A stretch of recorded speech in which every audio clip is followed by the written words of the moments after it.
Hey guys, welcome back to the channel. This is story about Naruto Uzumaki x Sona Citri Part 1. Before I start, please do support for more amazing content and comments for Part 2. Do consider to subscribe my channel and share my video to your friends and check out the description as well. Let's start the video. Damn it, you stupid alarm! Shouted a teenage boy around the age of 17, given his size and structure. The teen in question had shoulder-length spiky blonde hair, cerulean blue eyes, and 6 distinct whisker marks upon his face.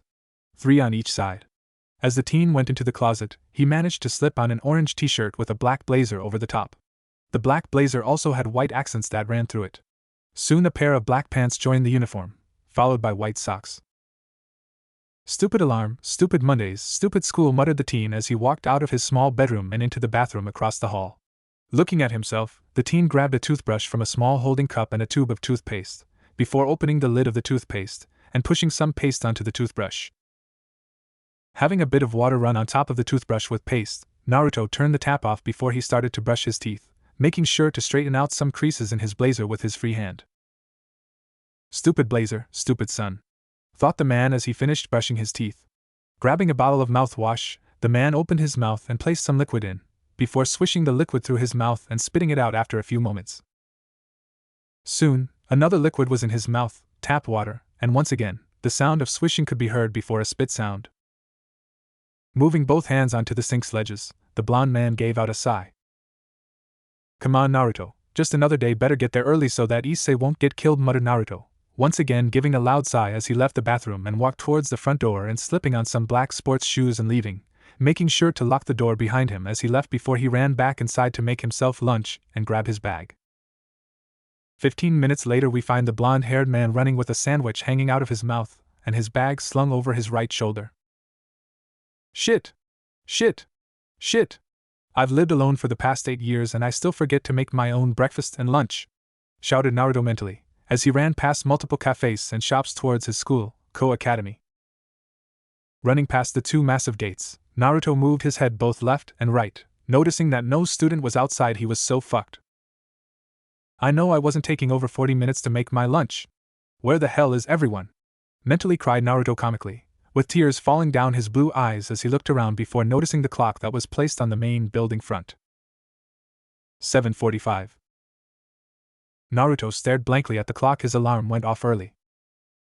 Doing what any sane male would do after turning up to school early, he cried a little before going to one of the benches near the front of the school and placed his bag against the sidebar, before resting himself against the bench. Well, at least I got my phone still, thought Naruto as he felt the thing rummage around his right pocket. Moving his right hand towards his pocket, Naruto quickly slipped his hand in and grabbed his Samsung Galaxy 3 and turned it on. What happened next made him cry. 4% battery. Seeing this, Naruto looked towards the sky and moved his left hand up and pointed the finger. What have I done to you, asshole? Shouted Naruto, finger proudly standing as he pointed it up for the next few seconds, before moving his hand back down and giving a slight sigh. Ichiwai, Naruto! Shouted a voice towards the front of the gate. Turning his head slightly, Naruto got a sight of one of his original friends, Issei Haida. Issei had short brown hair and brown eyes. He also wore the Ko Academy blazer and white buttoned-up shirt, which he usually left open, showing his red shirt and matching pants. He also had white and blue sneakers. Getting up off his laying position, Naruto stood up and picked his bag up as he waved to his friend. Hey Issei! How's it going? Asked Naruto as Issei finally came to a stop right in front of him. It's amazing! Just this morning I got to see the lady who moved into Irina's house's big opal. You should have seen them. They had the firm round look and the bounced. Squealed Issei as he moved his hands into a groping position, causing Naruto to have a small twitch as he watched Issei squeeze the air in front of him. Naruto simply crossed his arms as he watched his friend continue with the air groping, before sighing slightly and smacking him over the head, causing Issei to have a small moment of depression as he lost the image of his and Naruto's neighbor's breasts. You see, when he was a kid, the government for some reason let a small 7-year-old own a house, with his billing be paid by the government until he was at an age where he could work. That kid was Naruto. So when he was 7, both he and Naruto had met at the park nearby and became friends. Seeing as they both had to go, it was a shock to the small 7-year-olds when they walked the entire distance back home in the same direction, before Naruto eventually stopped at the house that was 2 houses to his left. The house directly to his left was Irina's. Because of the close housing, Naruto and Issei became friends extremely fast, spending most of their time together at the park or at each other's houses. Soon after meeting each other, they met Irina at the same park. Both Naruto and Issei met and became friends. And while walking back home once again in the same direction, it had shocked the three that they had lived right next door to each other's houses, before Naruto made a comment about small world, causing the three to laugh. After that, the three were the best of friends until the age of 14 when Irina left with her family. It was quite sad, but the going away party was amazing and tear-worthy. "Yo! Issei!" shouted Naruto, clicking his fingers in front of the unresponsive face of Issei, until the brown-haired teen jerked his head back. "Oh, sorry about that," said Issei, scratching the back of his brown hair as he apologized, before his short, awkward smile turned into a perverted one. "So I was thinking the Kendo Club's new uniform comes in today. Wanna see them putting them on?" asked Issei, causing Naruto to shake his head slightly at his friend as his arms were still crossed. "Have you forgotten that they have kicked your ass so much times it's not even reported anymore to the office as it's a common occurrence? Or are you secretly a masochist who gets off from it?"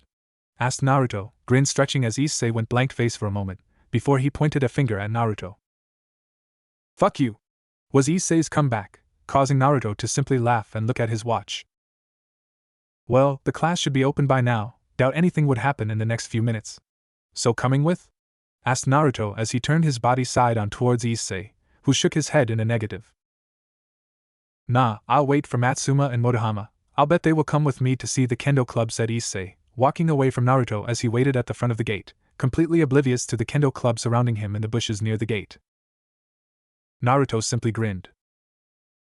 "Okay then, be sure not to die when you try perv on the Kendo Club girls while changing," voiced out Naruto as he left the scene, already imagining the things that the Kendo Club would do to the titled perverted trio. 6 hours later. Thud. Thud. Thud. Thud. "Naruto-san, could you please stop doing that?" Thud. Thud. "Naruto-san, one more time and I'm going to make you sit outside." All was quiet for the next few moments. Thud. "That's it!" screamed the teacher as he moved towards Naruto's seat, intent to throw the kid out. However, the class laughed slightly as Naruto grabbed the hem of his shirt and shorts. Turning his head towards the incoming teacher, Naruto simply spoke in a bored tone. "I know the drill already," said Naruto as he walked towards the front of the room and stood right in front of the door, before tugging on his shirt and shorts slightly and jumping forward through the door. The class laughed slightly at Naruto's behavior, before their slight giggles and laughs turned into full-blown laughs as they heard a teacher from outside the door. "Naruto-san! You spilt my coffee!" shouted the woman behind the wall, only to hear Naruto speaking in an overdramatic tone. "I didn't spill your coffee spilled on me. Thus I hadn't spilt the coffee. It was the coffee itself that spilt itself. That's what the coffee god told me," finished Naruto, causing the students to snicker as they heard a "what the heck are you on about?" from the teacher before the sounds of heels clicking the floor got quieter as time went by. "RRINNNNG. Freedom!" came the shout from outside the room, soon followed by the rapid taps of shoes against the polished floor. The teacher just moved towards the open door before sticking his head out for a few seconds, before moving his head back inside and sitting at his table, his hands covering his forehead. "Naruto was always in class, understand, students? You're free to go," spoke the man as he slumped onto his desk with a small cry. Seeing this, the students rushed out of the door with their bags in hand before everyone fell to the floor laughing, unable to keep themselves up as they stared at numerous teachers' clothing was glued to the walls, along with the teachers themselves, who had seemed like they had no clue what had happened. Safe to say, the next few days those teachers never appeared for work. Naruto's house. Opening the door to enter his home, Naruto gave a loud ah as he took his shoes off and jumped onto his couch, making sure to fly over the coffee table in front of his couch. Landing comfortably, Naruto reached his right hand out towards his TV remote on the coffee table and turned it on. "Ah, it's good to relax," thought Naruto as he flicked through multiple channels, getting slightly disappointed from the lack of anything on. Standing up, Naruto slowly removed both his shirt and blazer, before he moved down the hall and chucked them into his laundry machine, soon followed by his socks and black pants, leaving Naruto in nothing but ramen boxers. Stretching his back a bit, Naruto walked into his room and chucked on a blue shirt before walking towards his kitchen, where he sat down to a bowl of ramen and basic stir-fry. Finishing his meal, Naruto placed both bowl and dish into the sink, before he walked towards his coffee table and finishing his homework. Turning his head to look at the clock, Naruto noticed that it was nearly 10 p.m., and seeing as how he didn't want to lose any sleep, he decided to go to bed early, before hearing a slight tapping sound on his front door. Moving towards it, Naruto was given a small rectangular box before the delivery man left. Holding his new box, Naruto walked down his house's hallway, making sure to turn off all the lights before reaching his own room. Arriving to his own room, Naruto hopped onto his bed and opened the box up, showing a necklace with 2 magatamas already attached to it. One brown and one a chestnut color. Smiling slightly, Naruto unclipped the necklace and wrapped it around his neck, before clicking it back to place, before taking out a small magatama set that came with the original necklace and placed it in a drawer of his as he chucked the rest of the box into the light switch, which had turned the lights off, then into the trash bin underneath the light switch. Smiling a bit more, Naruto quickly got under his covers and slept. 6 days later. We currently find Naruto now having a small jog through the park he met Issei and Irina in. The reason for this? Just the adrenaline you could gain by the sound of your own heart pumping and the wind brushing past your face. The past week for Naruto was quite usual. He did well in tests, did his homework, did a few pranks, done a few odd jobs around town to gain some bit of income. The most interesting thing in the past week was Issei apparently getting a girlfriend on the previous Monday afternoon. Shrugging and breaking out of his thoughts, Naruto concentrated on his calmly beating heart, which shouldn't be normal as he was doing a full pelt sprint around the park, going faster each and every lap he completed. Finally coming to a stop after his 55th lap, Naruto moved to a bench next to the fountain, making sure to relax a bit after his run. Before Naruto heard something not too far away from him that worried him. "Will you die for me, Issei?"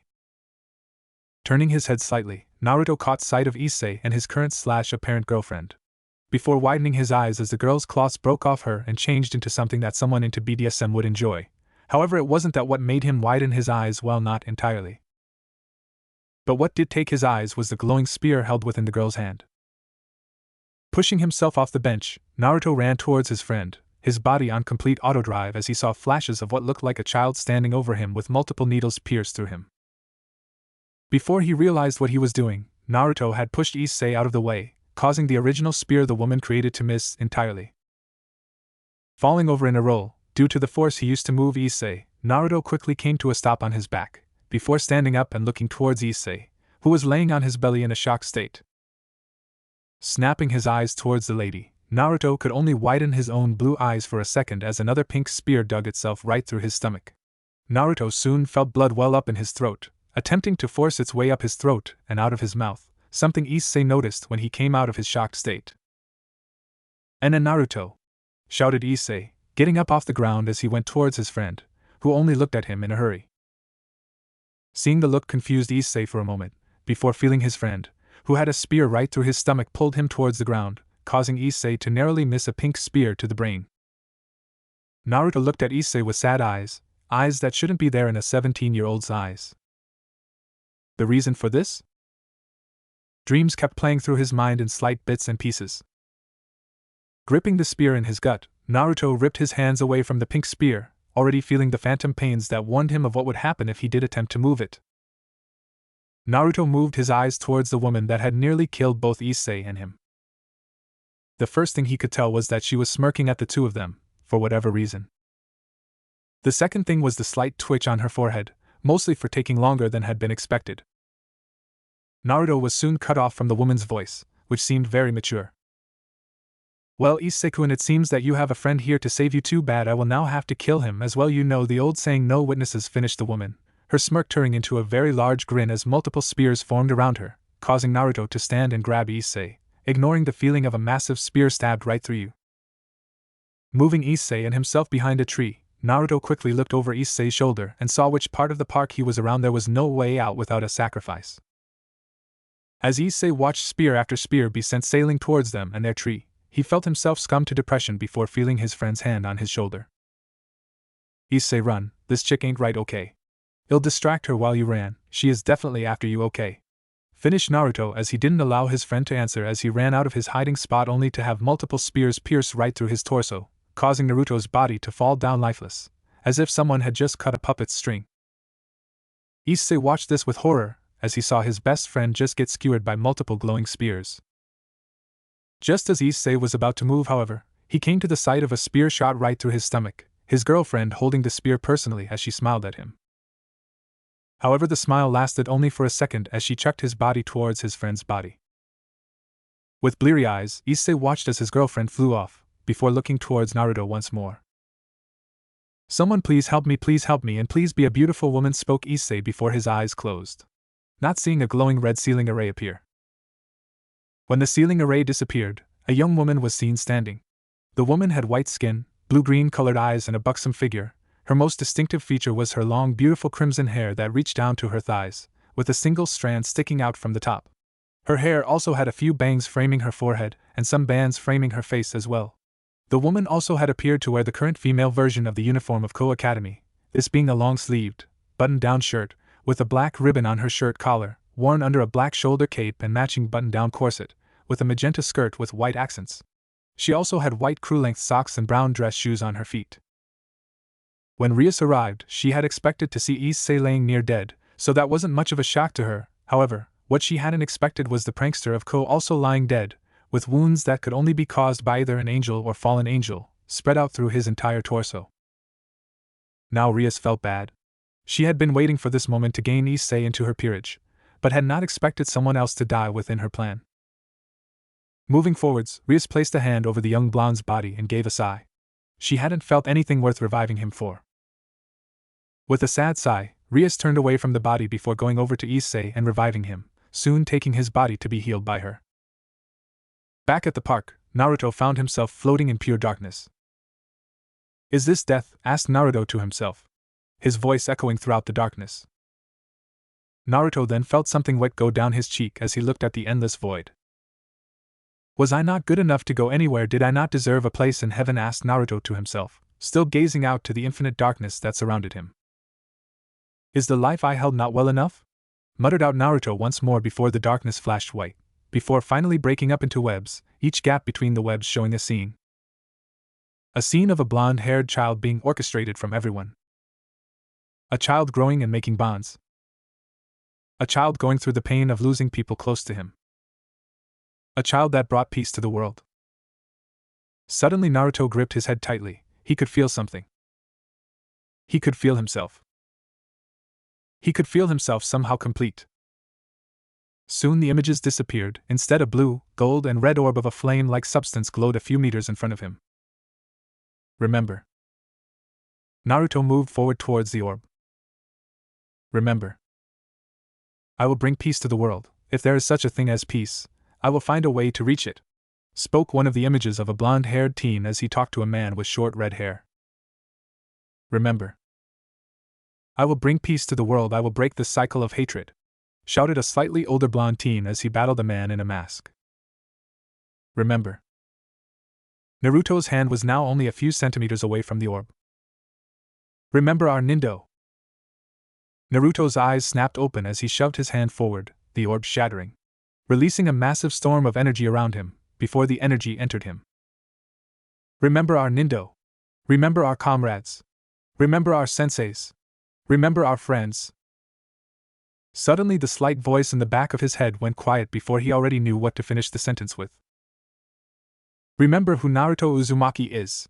screamed Naruto, exploding in a massive maelstrom of energy. If anyone looked outside, they would see a blinding blue light shooting from the park into the sky, soon joined by both a gold and red color, before eventually dying down and disappearing, like it never even occurred. At the park, the dying body of Naruto twitched, then twitched again and again and again before the teen's eyes snapped open, showing orange eyes with a pupil in the shape of a cross between a toad and slit, before slowly going back to a cerulean blue color. "Naruto Uzumaki," murmured Naruto, moving a hand up towards the shining stars. "If there is a thing such as peace," muttered Naruto once more as he pushed himself up slightly, his body already healing the once numerous holes in his torso. "Then I will attain it," shouted Naruto as he clenched his fist tightly, before getting himself up and walking away, back to him home. "Always another day, another headache," mumbled Naruto as he pushed his covers off him, showing his boxer-clad body with his Magatama necklace as he flung his legs off the edge of his bed and onto the brown wooden floor, before pushing himself up onto his feet and walking towards his bathroom. Opening his bathroom door up, Naruto's half-awake eyes traveled towards his toothbrush cup and towards his toothpaste on the other end, before giving a sigh as he reached for his toothbrush and toothpaste, before grabbing both in his hands. Raising his right hand up slightly, Naruto unscrewed the toothpaste lid and squished some paste onto his toothbrush, before laying down the open toothpaste. Moving his now free hand, Naruto moved his hand towards the tap, before feeling a cool feeling go over his palm. Feeling this, Naruto moved his toothbrush under the sink for a second before he placed it in his mouth. His toothbrush was dry. Didn't he turn his tap on? Looking down, Naruto stared at his hand that now had a small bit of condensed water slightly floating on top of his palm for a few moments, before his eyes snapped open as he threw his hand away from him towards the bathroom mirror. For some reason, Naruto spoke a few words as he flung his hand away from him. Water style, water gun. Naruto widened his eyes further when the small condensed pile of water became a geyser of water as it traveled towards his mirror, which shattered near instantly from the force of the water blast. Naruto quickly placed his toothbrush in his mouth before he covered his right hand, stopping the random blast of water near instantly. When the water blast ended, Naruto walked backwards until his back hit the wall, just plainly staring at his hand. What the started Naruto, before a flash of memories attacked his head, causing him to have a slight headache. Naruto Uzumaki. I'm Naruto Uzumaki, the son of Kushina Uzumaki and Minato Namikaze, the Jinchuriki of Kurama and reincarnation of Hagoromo Otsutsuki, Rikuta Sennin's son Ashura Otsutsuki. Finishing his slight monologue, Naruto walked out of his bathroom and walked outside, before throwing his finger up towards the sky once more. Fuck you, said Naruto before he returned back inside, currently going over what he now knew/remembered. Walking up to the stove, Naruto quickly turned on the stove to a moderate heat, before walking towards his fridge and pulling out a carton of eggs and a bag of uncooked bacon. Walking back to the stove, Naruto began to make his breakfast, adding the odd spice to his eggs as they cooked. Naruto sighed once more as he watched his bacon and eggs cook on 2 different pans, both with a different heat level. Okay Naruto, what do you remember about yesterday? Actually I remember it all, spoke Naruto to himself, before narrowing his eyes slightly as he remembered a certain little even before he completely blacked out. What was it again? Oh right, one of the big sisters of Ko popped out of a seal and revived Issei while leaving him for dead. I've been there and done that apparently, muttered Naruto as he reviewed some of his memories from his past life showing the similar event multiple times. Finishing his breakfast, Naruto grabbed a plate from a cupboard and placed it near the stove. Before picking up both pans that held his breakfast, he then tilted them slightly, watching as both eggs and bacon fell of the non-stick frying pan and onto the single plate, before moving towards the sink where he placed his pans. Grabbing his plate and some utensils, Naruto sat down onto his table and began eating, his mind thinking of all the things he needed to do today. Guess he wasn't going to school. Okay, first up, how much chakra do I have and what control I have over it, thought Naruto as he wanted to get a base where his chakra levels were. Placing his fork down, Naruto closed his eyes and breathed out slightly for a few minutes, before he opened his eyes slowly in a calm fashion that showed a calculating thought behind them. Okay, seems I got as much chakra as I had after beating Nagato. However, my control is back to being nothing. The chakra control exercises I'm going to have to do, at least my chakra feels easier to control though, probably due to me having Hagoromo's chakra and, in turn, Ashura's. There's also the fact that Kurama isn't there to battle against my chakra anymore like he did before the war, muttered Naruto as he tapped his chin in thought. I wonder how the furry bastard is back wherever he is. Damn, I miss the big guy, said Naruto in a sigh, imagining where Kurama could be as he had no clue how this had happened. Him being reincarnated in a more advanced world, that is. Grabbing his now empty plate, Naruto quickly placed it in the sink before heading towards his bedroom closet. Okay, so I also noticed my body is quite different as well. It seems like my Uzumaki vitality was strengthened, if the fact that I could do 50 or so full sprint laps around a decently sized park said anything. But I have no idea about my combat capability, but I can easily tell that I don't have any muscle memory anymore. Damn it. I have to do taijutsu training again, shouted Naruto near the end as he threw on an orange t-shirt with black cargo pants and matching black shoes. Looking into the full-length mirror in the closet, Naruto grinned to himself as he slammed a closed fist into an open one. Okay. Time to get back into shape, shouted Naruto as he moved to the front of his house, checking through the peephole to make sure there was no one around. Seeing this, Naruto quickly opened the door and locked it, before once again checking both sides before he overloaded Churka into his legs as he jumped up, causing him to jump over quite a bit of houses as he went towards the forest that surrounds Ko. A few minutes later we find Naruto landing in the massive forest full of trees with a soft thump. Looking around the large clearing, Naruto gave a smirk as he moved his hands up into AT formation. Kagebushin no Jutsu.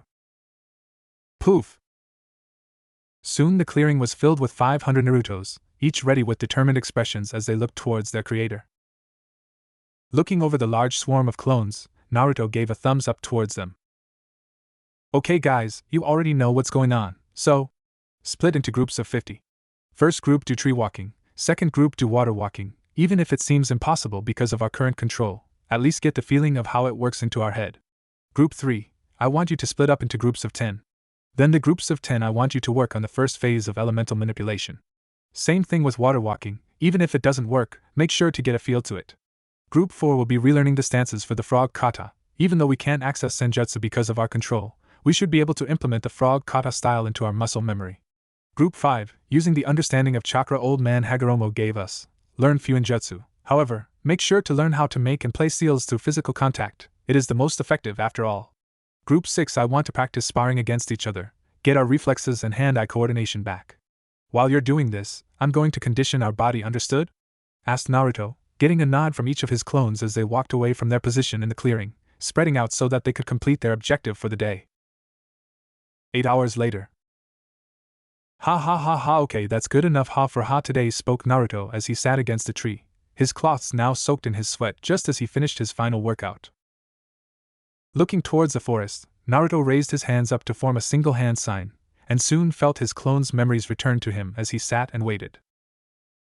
He watched through the multiple perspectives of his tree-climbing chakra control clones and how a good chunk died from overloading their steps before being sent crashing against other trees, causing the tree-climbing clones to continuously recreate clones through the entire process. But it did seem like they had completed the tree-climbing exercise by the end of it. However, when he felt his water-walking clones pop, he was quite surprised to find out they had completed the exercise an hour in and had decided to mix it up with using the leaf balancing control exercise while walking in random patterns. He then got images of some clones walking with 10 leaves hovering his fingers as they walked around. He then got images from his elemental clones showing a slightly cut leaf, slightly burnt leaf, a moist leaf, slightly crinkled leaf, and a dusty leaf. Showing some progress in the elemental manipulation part, mostly in wind as it was his original element. His frog kata was probably the best thing his clones had finished, as he could feel the muscle memory of the style get back into his system at a decently fast pace. The only group that had the most difficulty was the Fuinjutsu group, who had only managed to create basic seals through physical contact, which was amazing in its own right. Standing up, Naruto began to walk towards his home, his body already recovering his stamina as he felt his feet crunch against the grass until he happened to walk into something that made him have a sweat drop at the back of his head. Looking forward, Naruto saw Issei standing across from a guy with black wings like the chick that had killed both him and Issei. Seeing the man prepare to throw another spear towards Issei, Naruto acted, dashing forwards. Naruto sent a flying head kick towards the man's head, causing the fallen angel to be sent crashing against the ground. Landing on the ground in a crouch, Naruto turned his head towards Issei with a slight wave. Yo Issei! How's it going? Asked Naruto in a calm tone, causing Issei to widen his eyes as he looked towards his friend. Shakily raising a finger up, Issei started to walk backwards in fear. And na Naruto bu but I thought you died, muttered Issei, his body shaking slightly at seeing his friend alive and kicking, something Naruto chuckled at. Yeah, I did, so did you? But Rias revived you somehow and left me for dead, but I gotta say that it was a good thing she did. If she hadn't, I might not have found who I am, spoke Naruto, moving his head towards the fallen angel who was now standing up. Before the man had a chance to start, Naruto once again appeared right next to him and sent a heel kick to his chin, sending the man far away at breakneck speeds. Watching as the body soon disappeared in a star shape, Naruto gave a small whistle before walking up to Issei, who was frozen shocked. Seeing his friend shocked and frozen, Naruto went on to clicking his fingers in front of Issei's face.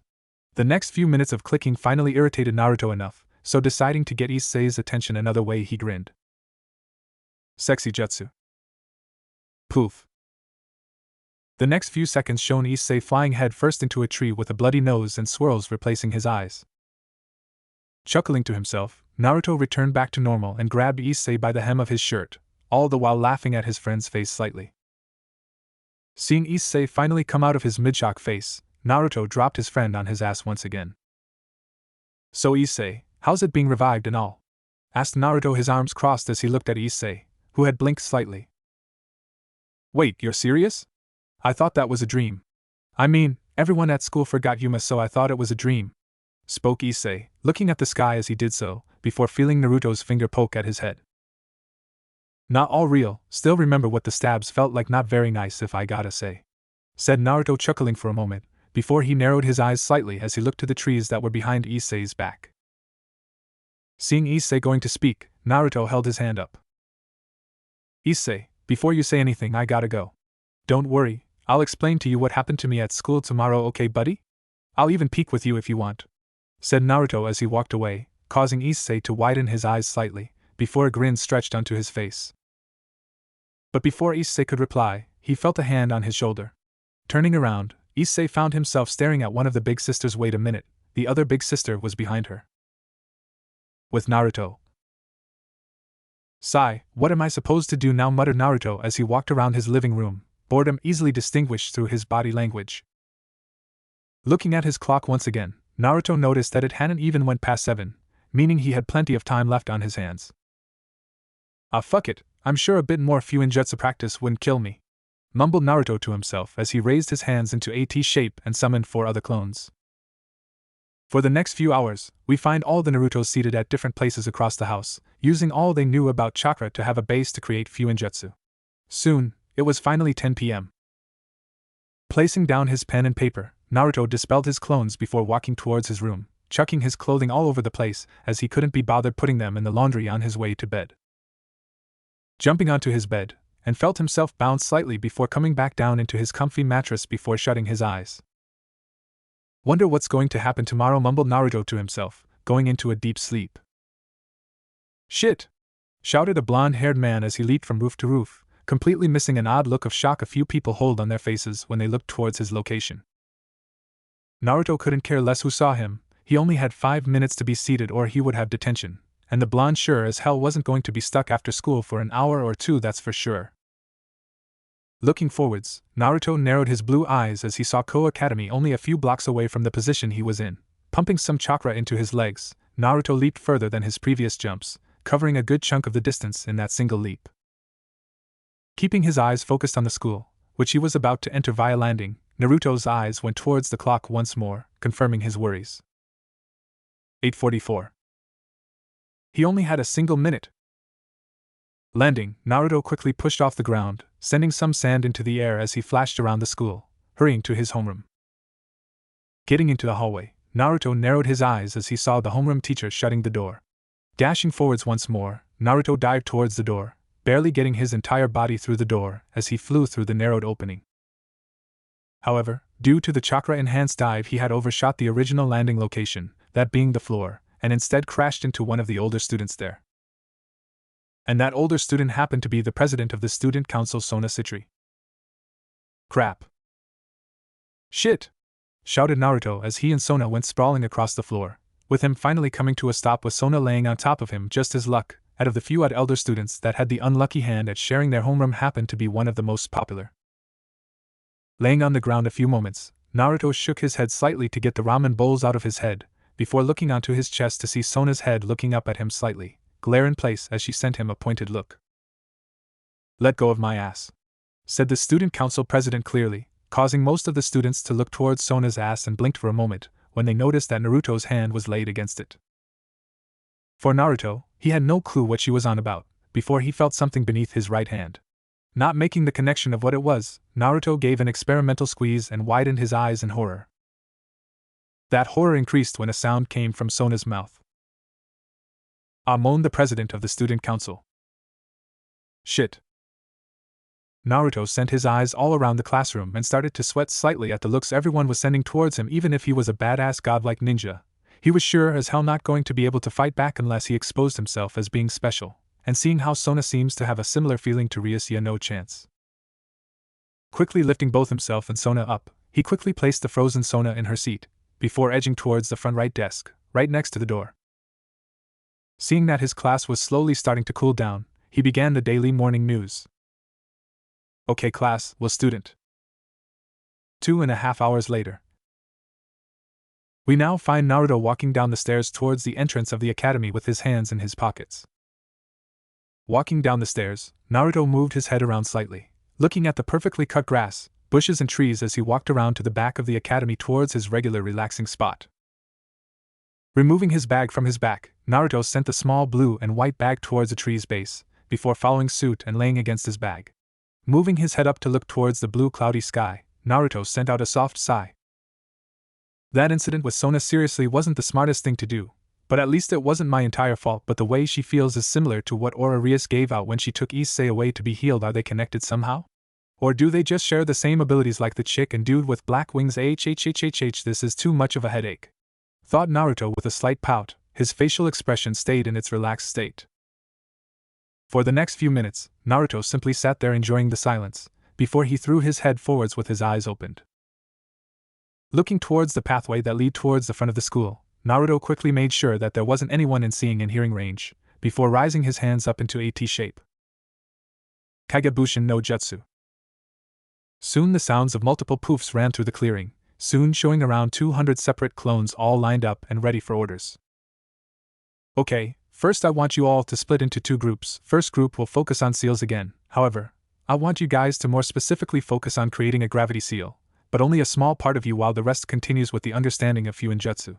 The other 100 I want to have you guys relearn the Rasengan, but this time with only one hand, as currently we are at a slightly higher chakra supply level from when we battled Nagato, and about a low chunin in chakra control. And since the Rasengan is both shape manipulation and control, it will also give the added bonus of giving us better chakra control. Understand? Asked Naruto, getting a nod from all the clones before they disappeared. Seeing this, Naruto laid against his bag once again, before he lifted his right arm towards his face, before pushing the long sleeve back slightly, showing a seal printed on his wrist when he started to circulate chakra around. Moving a small bit of chakra into the seal, Naruto had a very big grin when a hot piping bowl of ramen came into existence. Laying the ramen down between his legs, Naruto tugged at the long sleeve to once again cover his wrist, before moving his left hand into his jacket pocket, that soon had some smoke coming out of it, along with a pair of chopsticks. Picking the ramen bowl with his right hand, Naruto separated the chopsticks with skill that only masters of chopsticks could do, before he started to inhale his ramen at a faster rate than he had before, past and present life. Finishing his ramen, Naruto placed the bowl down and let out a satisfied sigh. "Our ramen, there will never be anything better than you," muttered Naruto as he sealed his now empty bowl into his left wrist. "Well, the way you ate it would implement that it was good," spoke a voice to his right. Narrowing his eyes as he knew who the scent/aura belonged to, Naruto disappeared and reappeared a few meters away from the tree, causing Sona to raise a single eyebrow in curiosity. "So I was right, you aren't a human after all. So what are you? Devil, angel, or a fallen angel?" asked Sona, her eyes narrowing at the last two she spoke of. Blinking, Naruto looked at Sona with a slightly raised eyebrow. "Devil? Angel? Fallen angel? Sorry, little Miss President, never heard of them before, but seeing as how you and a few others in this school, now including my friend Issei, seem to have a similar aura with each other, so which one are you?" asked Naruto, his right hand going towards his back pocket. Sona widened her eyes slightly. Naruto's body language and heartbeat told her that he wasn't joking about the question. He seriously didn't know anything about devils or the other factions. However, while she was thinking, she hadn't noticed another Naruto standing behind her with a kunai blade pointed to her neck. "Well, which are you?" asked the Naruto behind her, the one a few meters in front giving a small peace sign before poofing out of existence, causing Sona to widen her eyes behind her glasses further in shock. What just happened? A clone created by some different type of magic?" asked Sona, getting a raised eyebrow from the blonde-haired male behind her, kunai still positioned in front of her throat. "Magic? No, but that doesn't mean I'm going to tell you what it was. I've seen too much cartoons where if the hero tells someone something, it usually comes to bite them on the ass multiple times. Now, if you are willing to answer my question," asked Naruto once more, moving his kunai closer towards the president's throat, breaking a small bit of skin and causing a tiny amount of blood to drip down Sona's throat. Sona smirked at this. "So it seems that the off-topic tactic didn't work now, did it? Fine then, I'm a devil," Sona replied, her devil wings sprouting behind her to help her claim. Seeing this, Naruto blinked for a second, before disappearing and reappearing at the base of his tree once more. "Okay, cool, you answered my question, so you can go now," said Naruto as he once again laid against his tree, slightly shocking Sona at his attitude. Did he forget that he was attempting to threaten her? However, Sona was cut off from her thoughts when Naruto added a bit more to his previous statement. Oh yeah, you also might want to get your devil friends that were chilling in the trees around us. They should still be at their original positions, only stripped, painted orange and tied up, said Naruto as he heard the bell for recess to end. Standing up from his relatively short lay down, Naruto patted down his pants before he grabbed his bag and left, leaving a shocked Sona in the small, out-of-the-way, grass plain. 2 hours later. Seeing as how it was now lunch, Naruto quickly escaped his classroom and dashed towards the front of the school. He could already feel the freedom getting closer as he ran towards the open doors of Koa Academy's front doors. Will Naruto please move to the student council room in the request of Sona Citri and Rias Gremory? Asked a voice over the PA, causing Naruto to narrow his eyes slightly before sighing. Looking towards the open front doors of Koa Academy, Naruto walked back into the school with a depressed air and cloud over him, causing many of the females and males to both giggle and laugh as they left for their lunch break. Trudging along, Naruto watched as the final student went past him, before his depressed air disappeared and an air that screamed ninja god appeared around him as he walked towards the student council's personal room, his chakra moving around his body ready to react to anything as soon as he walked into the student council's room. Finally finishing his walk, Naruto stared at the bold letters that spelt out student council before sending a hand out towards the doorknob.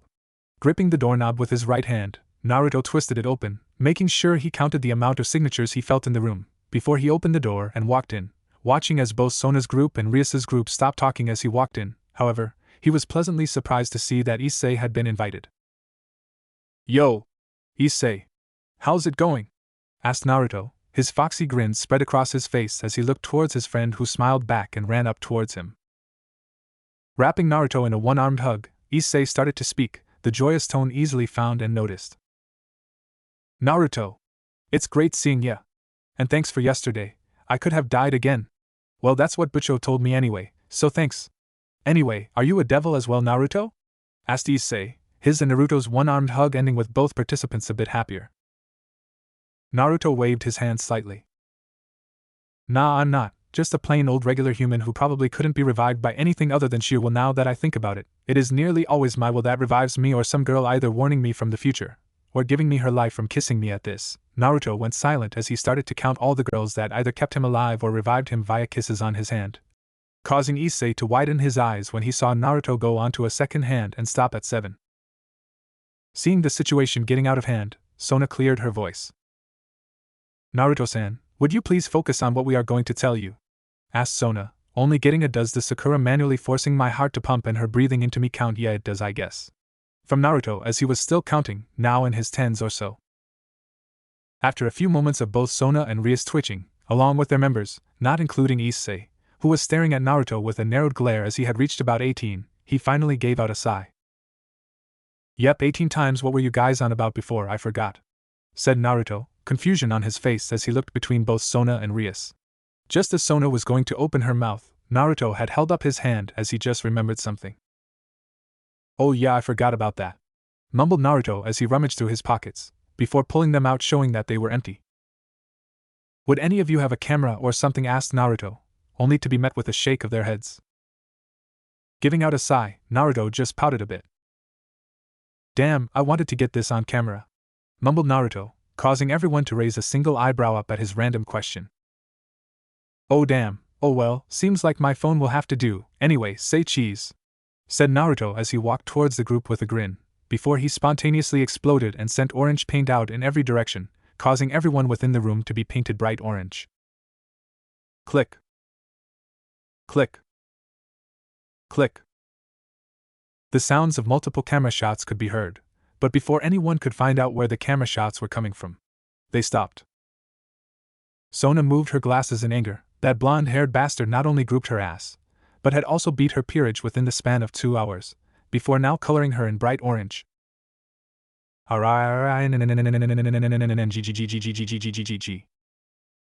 Cue more twitches from Sona as one of the calmest people simply gave up and went towards the back of the room to the private student council members' bathrooms, Rias soon following.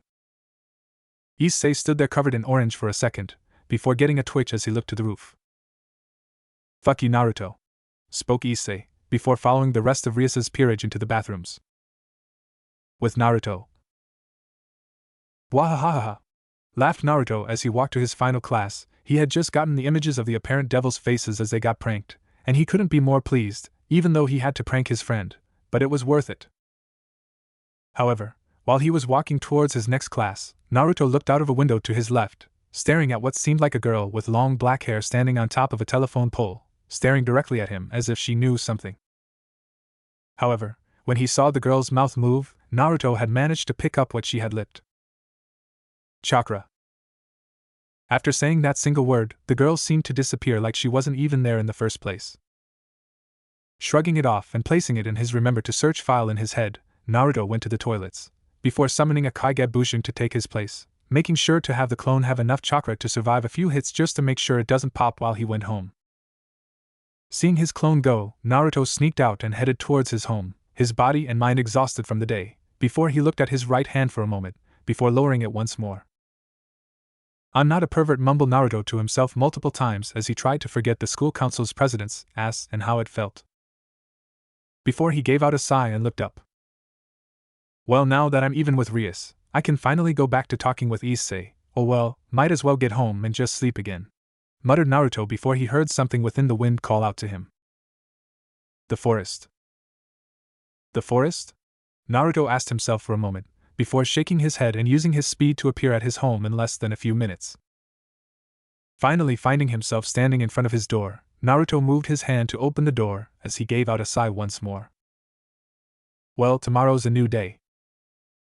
Wow, okay, so pissing off two devils who are apparently very well connected isn't very smart, muttered Naruto as he looked at the conviction paper in his hand.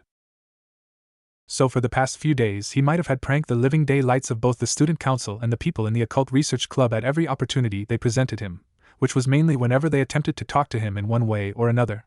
The pranking also included Issei when he overheard Rias ask if he would either help him or Rias if they were in danger. His answer was Yubucho, but while Naruto had a slight grudge after that, the pranking more than made up for it. But then again, if he was friends with a guy who could stab him with a lightning-covered hand a few times, he could easily handle a single choice. But if he was fair, Rias would probably require the help while he would be fine.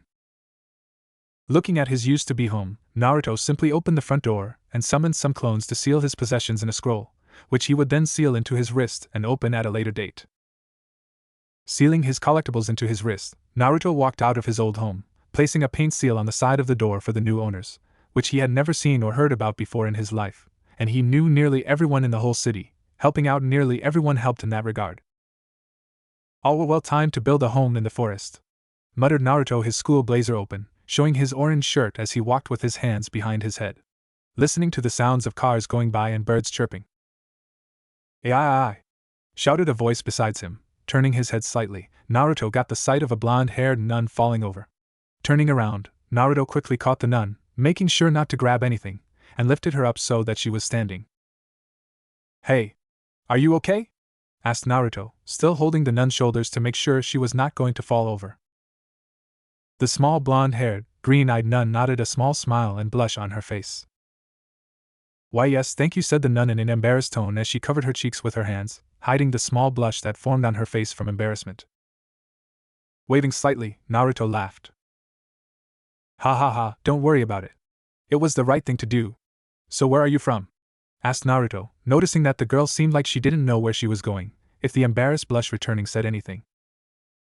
I'm from one of the smaller islands around. I had been sent to become a nun for the church here. Would you happen to know where that is? I'm a bit lost, said Asia in a sheepish expression as she looked around, causing Naruto to laugh slightly. Haha, don't worry, I know where the church is, but I gotta ask why someone would send you here. Our church hasn't been used in what? 10 to 20 years? But I can still show you where it is if you want, replied Naruto, picking up Asia's bag for her as he began walking forward, Asia walking to his right with her hands above her lap. Thank you, muttered Asia in a shy tone, only causing Naruto to look back at her with a small smile. Don't worry about it, but first off, I feel something different about you than other humans. Are you an angel or something? Asked Naruto, causing the small girl to blink in confusion. Me, an angel?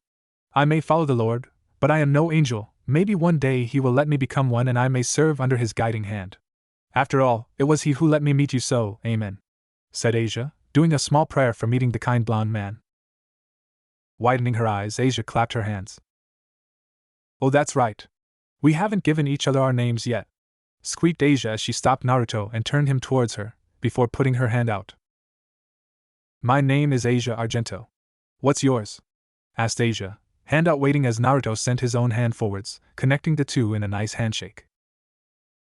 Naruto Uzumaki, said Naruto with a grin, enjoying the fact that he could now have a last name. Nice to meet you, Naruto-kun, said Asia, moving her other hand to also hold Naruto's. It's nice to meet you as well, Asia-chan, said Naruto as both he and Asia let go of each other's hand and continued walking towards the church. Walking through the park, Naruto felt a shiver run through his spine as he felt something, or rather someone, who would now always appear as a Uzumaki get ready to repay someone in ass-kicking, especially after the little event of his and Issei's rebirth. Feeling the certain someone's energy going towards his direction, probably for Asia as apparently no other being could sense a chakra user, seeing as how it was a requirement for any human, but without someone's chakra to strengthen theirs, like what the Rakuta Sannin did, there wouldn't be any other shinobi. And he was sure as hell not giving any chakra to anyone else, especially after all the things he remembered during his life. Turning his head towards Asia, Naruto gave a small grin. Hey Asia-chan, wanna see something really cool? But it has to be private, so how about we go behind that tree there? Said Naruto as he pointed to a tree that was quite thick to their left. Seeing the confused tilt for a moment on Asia's face, Naruto was sure he was going to have to do something to make Asia move, and quickly as he felt the signature coming closer. Now the reason why Naruto didn't want to fight the signature wasn't because he couldn't beat whoever it was, but the fact that the signature started to go in his direction when Asia appeared had put him off, and he wasn't taking the chance at Asia being injured in a stupid accident, which usually happens when he fights. He would either kick someone into something, setting a chain of reactions that would somehow make something extremely stupid happen, or he would have someone from the outside jump in and fuck everything up. Okay, muttered Asia in a nervous tone as she walked behind the tree, Naruto behind her with a shocked expression as he thought for sure she wasn't going to do it. Finally reaching the tree, Naruto made sure to send out a chakra pulse going through the air, making sure that there was no one that could possibly see them from an angle or directly view them. Seeing as how there was no one who could see them, Naruto placed Asia's bag against the floor before pulling up one of his blazer's sleeves, showing a kanji mark on his wrists. Seeing this confused Asia, however, her confusion quickly turned into awe when Naruto sealed her suitcase/bag into his wrists, before he wrapped an arm around Asia's waist and closed his eyes. Okay Asia, you might feel a bit dizzy, but trust me it will be cool, but don't blink, said Naruto as he moved his chakra around before both he and Asia disappeared from the park, causing the signal's host to come to a stop. Outside the church. Within the span of a second, Naruto had used the Shunshin no Jutsu to send both him and Asia to the front of the church, which instantly set Naruto off, as he felt the aura of the place oozed off. Asia-chan, you do know that there are fallen angels in there, right? Asked Naruto as he stared towards the main entrance of the church, almost missing the shocked look Asia held onto her face. What do you mean, Naruto-kun? The church is a place of God, spoke Asia, her voice timid as she noticed Naruto's serious look that he sent towards the church. Naruto narrowed his eyes further, as he felt multiple auras like the two he met a week or so ago. He instantly felt the negative emotions inside the church, confirming that it wasn't simply a mistake that the aura of fallen angels resided here. Looking towards Asia, he saw the look of a kicked puppy. Moving a free hand up to his forehead, Naruto sighed. Fine, we will go in, but I don't like this place. It isn't the typical church, so if anything so much as proves that this place isn't what it appears, I'm going to take us out of there, okay? Said Naruto as he moved forward towards the door, which he then pushed in, causing the sound of something old being moved for the first time to screech out, causing Naruto to twitch as his hearing got the sound of the screech at a higher frequency than Asia, who looked uncomfortable at the screech. Well, it seems the blonde boy has just brought our newest member, muttered a voice that rang through the church, causing Naruto to narrow his eyes as he moved Asia closer towards him, making the small nun give a slight sigh in relief as the voice continued to speak. Oh, I remember you, you're the one who kicked me when I was going to kill that devil. I really should repay you for that, spoke the voice one more, before Naruto grabbed Asia and jumped to the right, avoiding a man flying past his original spot with a blue spear held in his hands. Ho! Seems that this one has some actual skill and not just luck, spoke the man now coming into view. Looking at him, Naruto could only describe him as a middle-aged man with short black hair and dark blue eyes. He also wore what detectives would wear in an old TV show, with a trench coat and long pants with black classy shoes and a black fedora. Naruto simply crossed his arms, making sure to glue Asia to his back slightly as he felt 2 other fallen angel signatures going around towards his back, and that wasn't counting the hundreds of signatures that he felt under the church moving around slowly. This coming from the guy I kicked twice in the span of what? 20 seconds? Asked Naruto, his eyes glued to the man in front of him, who began to laugh. Oh, I was just not ready, but now since I get this chance, how about I show you how weak you are, human? Spoke the man as he dashed forward only to widen his eyes as in a split second both Naruto and Asia disappeared and reappeared at the front of the church. Turning his head slightly towards Asia, Naruto placed his hands in a cross formation. Kagebushin no Jutsu. Cue multiple poofs that appeared around Asia. The man widened his eyes further as 10 copies appeared around Asia and Naruto, each staring at the man with a blank look. Turning his head to one of his clones, Naruto voiced out his order. Take Asia to where our new home is going to be built. Don't let anyone go near her, especially if it's a fallen angel. I'm going to make sure that the fallen here won't hurt anyone else. Spoke Naruto, getting a nod from his clones as they heard their instructions, and with a poof of smoke, Asia and the 10 Naruto clones disappeared into nothingness. Looking towards the man in the detective getup, Naruto narrowed his eyes. You might want your friends to pop up. I'm also talking about the chick who nearly killed me a week ago who's sitting on the roof of the church. Spoke Naruto, causing laughter to ring out around, 3 voices contributing to the laughter. My, if it isn't Issei's little friend who I was sure died in my attack, oh well, at least now I can truly cherish your death. However, for surviving our last meeting I will grace you with my name is Rainier. Spoke Rainier, beautiful face stretching into a grin as her black hair outlined her face. Soon 2 other fallen angels appeared. The one on the left was quite a tall figure with a buxom body. She had long, navy blue hair that had covered her right eye, her other eye being brown. She also seemed to wear the same BDSM outfit that Rainier wore, which barely covered her breasts and woman part, causing Naruto, much to his embarrassment, to blush slightly. The girl on the right, however, had blonde hair and a twin-tail style with blue eyes. She, like the other fallen angels, had taken to wearing a BDSM-style outfit, which put Naruto off as she looked to be around the age of 12 to 13. She also had a black bow on her head. And your names are? Asked Naruto, his arms still crossed as he moved his eyes between the blue-haired girl and the blonde-haired girl. Calawarner. Spoke the blue-haired fallen angel in an arrogant tone.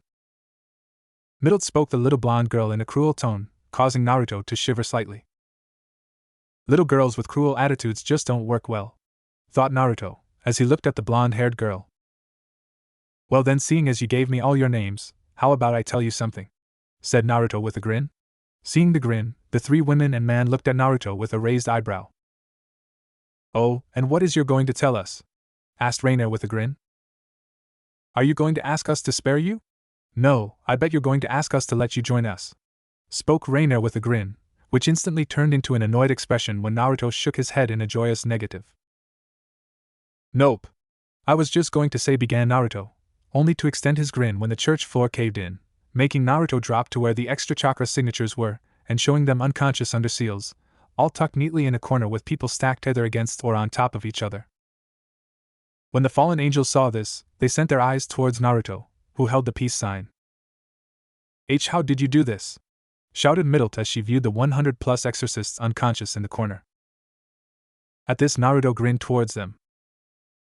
Secret, muttered Naruto in a whisper, making sure the fallen had heard him.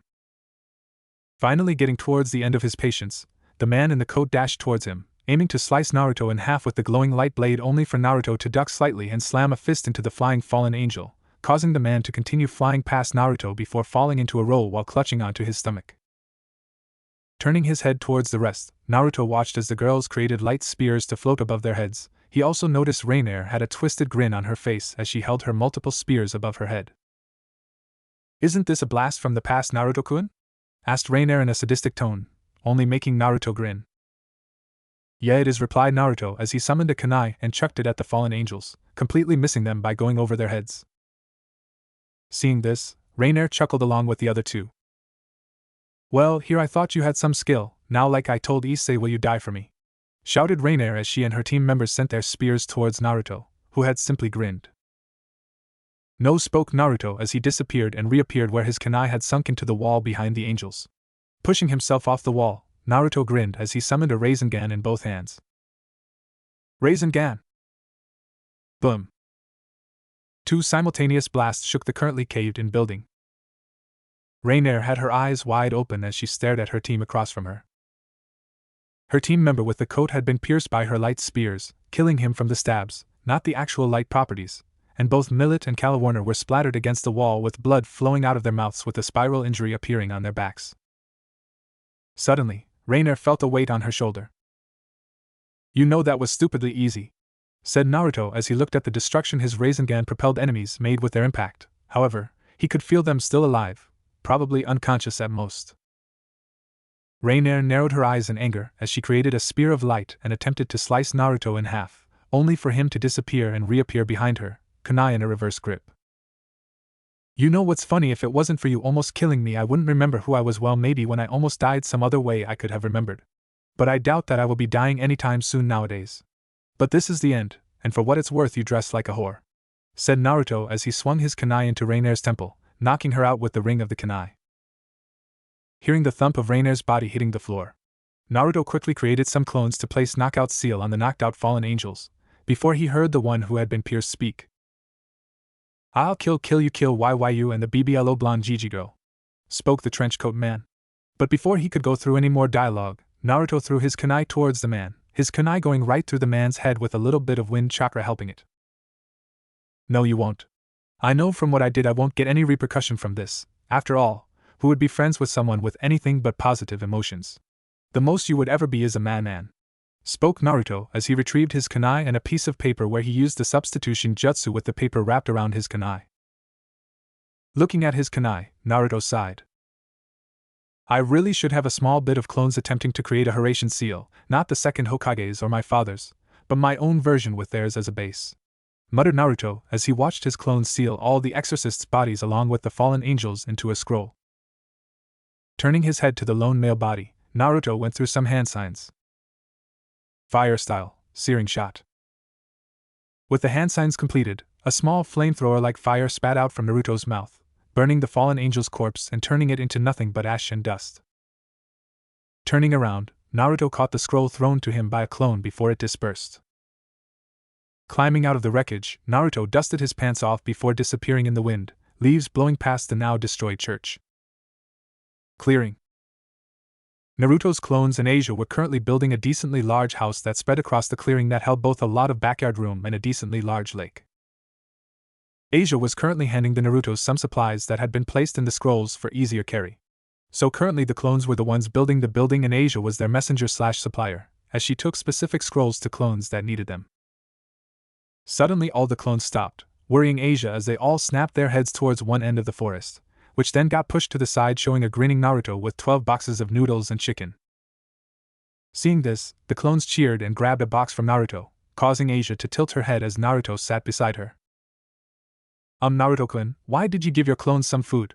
They told me that they were only made from an energy that you have and that they didn't need to eat or drink," asked Asia as she accepted a box of noodles given to her by Naruto. At the question, Naruto grinned slightly. "You're sure they don't need to eat? They can if they want. Besides, if they eat they can regain some chakra, or in better words, produce chakra, the energy I used to create them, allowing them to keep themselves alive for the better part, plus it means that I respect my clones. I mean, sure they have to listen to me, but I really enjoy having them. You see, each clone has their own personality, so while they do have my body, they have their own personality, making each individual. So, I treat them as such. But another reason for why I do this is because of something that happened to me when I viewed a clone's dreams. It wasn't pretty," spoke Naruto as he chuckled slightly, remembering an image of him being held captive by 4 clone versions of him during the early stage of the war. Hearing his story, Asia grinned before she started to eat her noodles with a joyful expression. For the next few hours, both Naruto and his clones finished building the building with Asia helping them out. Sweating slightly, Naruto nailed the final nail and gave out a sigh. "Well done, guys, all that's left is to place the furniture, and we'll be done," spoke Naruto as he opened the door that led to the inside where Asia was currently helping another clone by giving him tools when requested, before the clone plopped down and muttered a quick finished, making Naruto laugh slightly at his clone, ignoring the fact that he was actually laughing at himself. Watching as Asia walked towards him, Naruto slang an arm around Asia's shoulders, causing the small blonde to smile up at him. "So Asia-chan, you ready to pick a room?" asked Naruto with a grin, which slowly turned into a confused expression when Asia's eyes widened and began tearing. Removing his arm, Naruto moved to face Asia front on, confusion written upon his face as he looked towards Asia. Asia-chan, you okay? Asked Naruto as the little blonde started to cry, but before Naruto could continue to ask Asia what was wrong, Naruto quickly caught Asia, who wrapped her arms around his neck. Her tears fell through the fabric of his blazer and undershirt. Thank you so much, Naruto-kun, shouted Asia, clutching onto Naruto even more as she raised her face off from his shoulder, showing the glowing green eyes with small bits of water on the edges. Smiling slightly, Naruto only wrapped his arms around Asia and held her closer as he stared at Asia's cute face. What for? As far as I'm concerned, I'm just helping a friend. Besides, it's slightly my fault that I destroyed the place you were supposed to go, but at least this way you're safe from those fallen angels, replied Naruto as he let go of Asia, who looked up at Naruto slightly. So which room do you want? Asked Naruto with a raised eyebrow as he remembered the formation of his house, being 5 bedrooms, 3 bathrooms, large living room/kitchen, a large study room near the master bedroom, and what this world called a theater/gaming room. Then there was also the underground training field he has some of his clones currently creating, using seals to make sure that his house doesn't fall from the loss of dirt underneath his house, along with putting up resistance seals to his own design just for precautions. Naruto blinked when Asia pointed towards him. You, spoke Asia, causing the reborn ninja to tilt his head slightly. Me? Asked Naruto, still not getting what Asia was referring to. I said I want to sleep with you. Back where I came from, all of us did it, and I just feel comfortable with it, replied Asia, rubbing her thighs together as she looked away. Lucky for her, her nun outfit covered her activity. Blinking, Naruto nodded with a smile. Okay then, I'll have a second bed put into the main room then, said Naruto as he and his clones began to refurbish the house. Within a couple of minutes, the entire newly created house was fully refurbished. Walking across the brown wooden floor, Naruto yawned as he dispelled his clones, getting all their memories and their exhaustion as he did so. As he walked towards the living room, Naruto found Asia sitting there politely and waiting for him.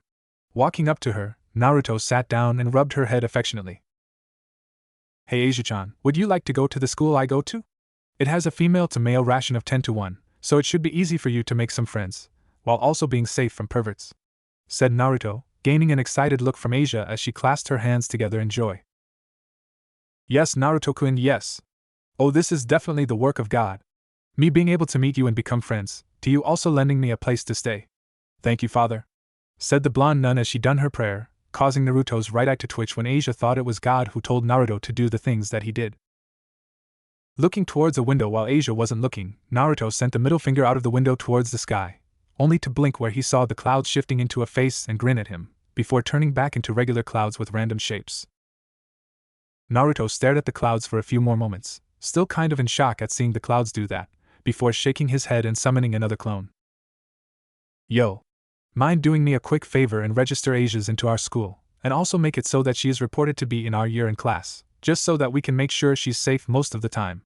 Seeing the clone nod, Naruto gave a thumbs up and smile as the clone left, taking a cookie from the counter that Asia had been eating from before. Shaking his head at his clone, Naruto looked towards Asia, who looked down towards her cloths. Naruto-kun, I didn't have my sleeping cloths with me, as churches give the nuns their cloths when they arrive. Do you think that? Asked Asia with her twiddling her thumbs as she looked nervous a bit.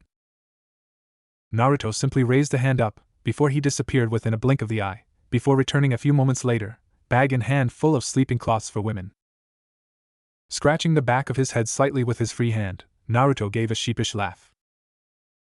Sorry if they don't fit, I didn't really remember to get your sizes and I may have tripped an alarm when I appeared in the middle of them all, so yes, sorry about that, Asia-chan, said Naruto as he handed Asia the bag full of sleepwear, causing the blonde to smile at him and give a small hug. It's okay, Naruto-kun, thank you, said Asia as she went to the nearest bathroom, not too far from the large kitchen/living room. As soon as Asia left, Naruto's clone appeared, holding a pair of documents. I've done what you asked. I also took the liberty of making hundreds of copies of every document we got, including the document that shows that we bought this property. They're all sealed in these document holders, said the clone, getting a nod from the original, who poked his head towards the cookies his clone kept glancing at. You can have a cookie, good job. Seeing the original nod his head, the clone dashed towards the cookies, shoving 2 cookies into his mouth before he dispersed himself, causing the original to chuckle. Turning his head to the clock, Naruto looked at the time, showing only 9:45 p.m. Giving out a small sigh, Naruto walked outside his new home before summoning 600 clones. Okay guys, current update. Our chakra is slightly lower than when we battled Kurama in a chakra tug-of-war. Good news is that our chakra control has become worth our time, as I can tell our control from a week of training is around mid-jonin to high-jonin. Soon enough we will be able to match our chakra amount with our control, but I doubt it would be any time in the next 2 weeks, maybe 3 if we have 100 clones still doing chakra control exercises, something I'm probably going to do, as it would allow us to delve into the medical and illusion field. Spoke Naruto, rubbing his forehead slightly as he continued to think out his training. Anyway, I want 100 of you guys to go into water walking and tree walking, while I want 5 groups of 50 to work on the basic 5 elements, with 150 perfecting the Toad Kata. Then I want the rest to practice some more on Fuinjutsu along with placing seals around the house. Another thing I forgot to mention is that when we get our chakra and chakra control to the right mix, we will be training in both Senjutsu and in both Kurama's and Hagoromo's chakra, which I have found still stuck within me, only this time we have a lot less of Kurama's chakra as it's only the part we got from him during the chakra tug-of-war. I missed the furry bastard, but anyway, good luck with your objectives. I'm going to sleep now on second thought. Have some clones also make sure there isn't anything particularly nasty around the forest and lake. Don't want to be water walking and be eaten by a shark or something, either a snake bit in the forest around the area. Spoke Naruto as he walked back inside, closing the door behind him as his clones began to do their objective. Yawning, Naruto walked toward the master bedroom and called out to Asia. Asia-chan, I'm going to bed, okay? And we'll get your school uniform tomorrow, said Naruto with a yawn in between his sentence as he jumped onto the bed, instantly falling asleep when his head hit the pillow. But I don't want to Kurama, it's not my fault Matatabi seduced you, I'm not going to screw with her newest Jinchuriki. Do you want my Ka-chan's chains to hook you to a moon again? Yeah, that's what I thought, you furry bastard. What do you mean I'm going to be late for SHIT?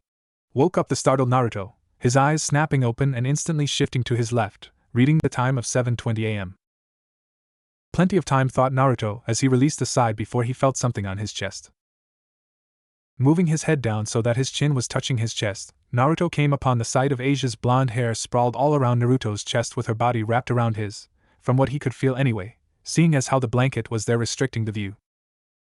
Lifting his left hand up, Naruto started to rub Asia's head, slowly waking the blonde girl up from her slumber. Hey Asia, we gotta get ready soon, remember? School, muttered Naruto in a soft tone, slowly awaking Asia, who simply lifted her head and saw Naruto's blonde spiky hair and blue eyes and whisker marks. Can't forget those. Morning, Naruto-kun, spoke Asia, as she lowered her head back to Naruto's chest, intent to fall asleep once more. Seeing this, Naruto had to resort to option 2 when faced with these situations. Lifting himself up, Naruto made sure to wrap his arms around Asia's small blue sleeping gown and carried her towards the kitchen/living room. Having created a clone, Naruto quickly used the substitution jutsu to swap places with his clone, who was all too happy to start patting Asia's head, making the smaller blonde squeal in joy at random moments. Summoning 2 Kagebushins, Naruto left towards the shower, quickly cleaning himself as he wanted to get to school early to make sure Asia had all her classes that she could with him. Feeling the water droplets hitting his skin felt nice. Using a heating seal made the water at a very nice heat as it dropped from the shower head and hit the occupant, making sure that while the water is nice and warm, it's not too hot either.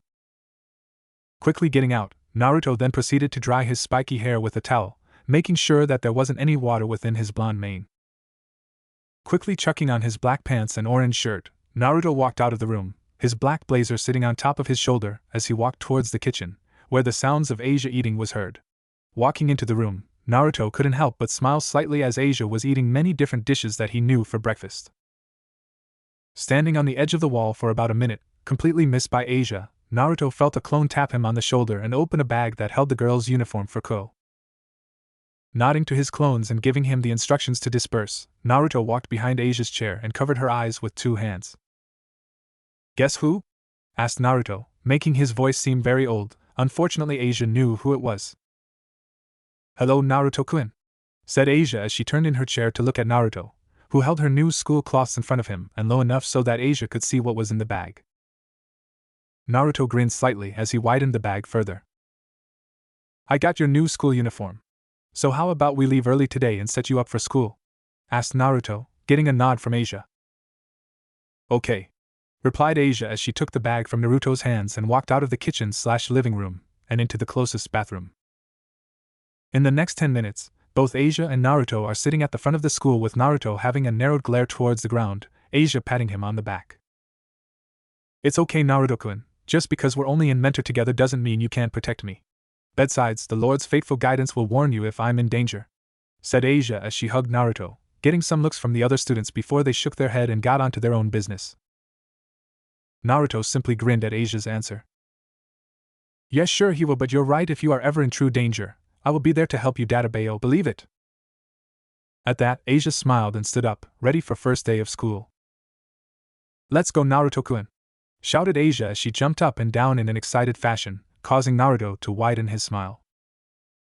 "Okay," replied Naruto, holding Asia's hand as they walk into the front of the school, catching the attention of a certain red-haired woman who looked at Asia in a critical view. "May have a sacred gear, lucky I managed to have the girls' classes rearranged so that I or my peerage members were in most of her classes. Now how to approach, I can't take as much time with Riser coming any week now, I might have to give myself to Issei to break out of it if necessary," mumbled Rias to herself, biting one of her fingernails as she watched as both Naruto and Asia walked up the stairs, causing Rias to stare at the blonde reborn ninja. "What are you, Naruto?"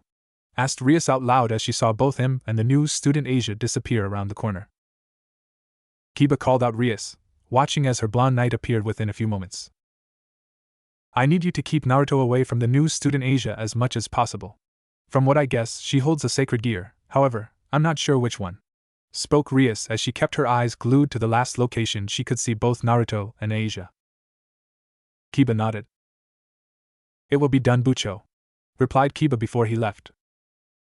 With that done, Rias looked back at her table, a chess board with multiple pieces still missing with only a few on it. "It's not enough," muttered Rias once more, before leaving for the showers in the clubhouse, aiming to let some stress soak out of her body. 1 hour later.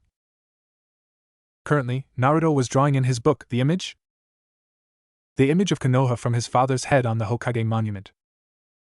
After seeing Konoha from that view, he had gotten a near-perfect picture image of it, making it easier for Naruto to draw it with perfect accuracy.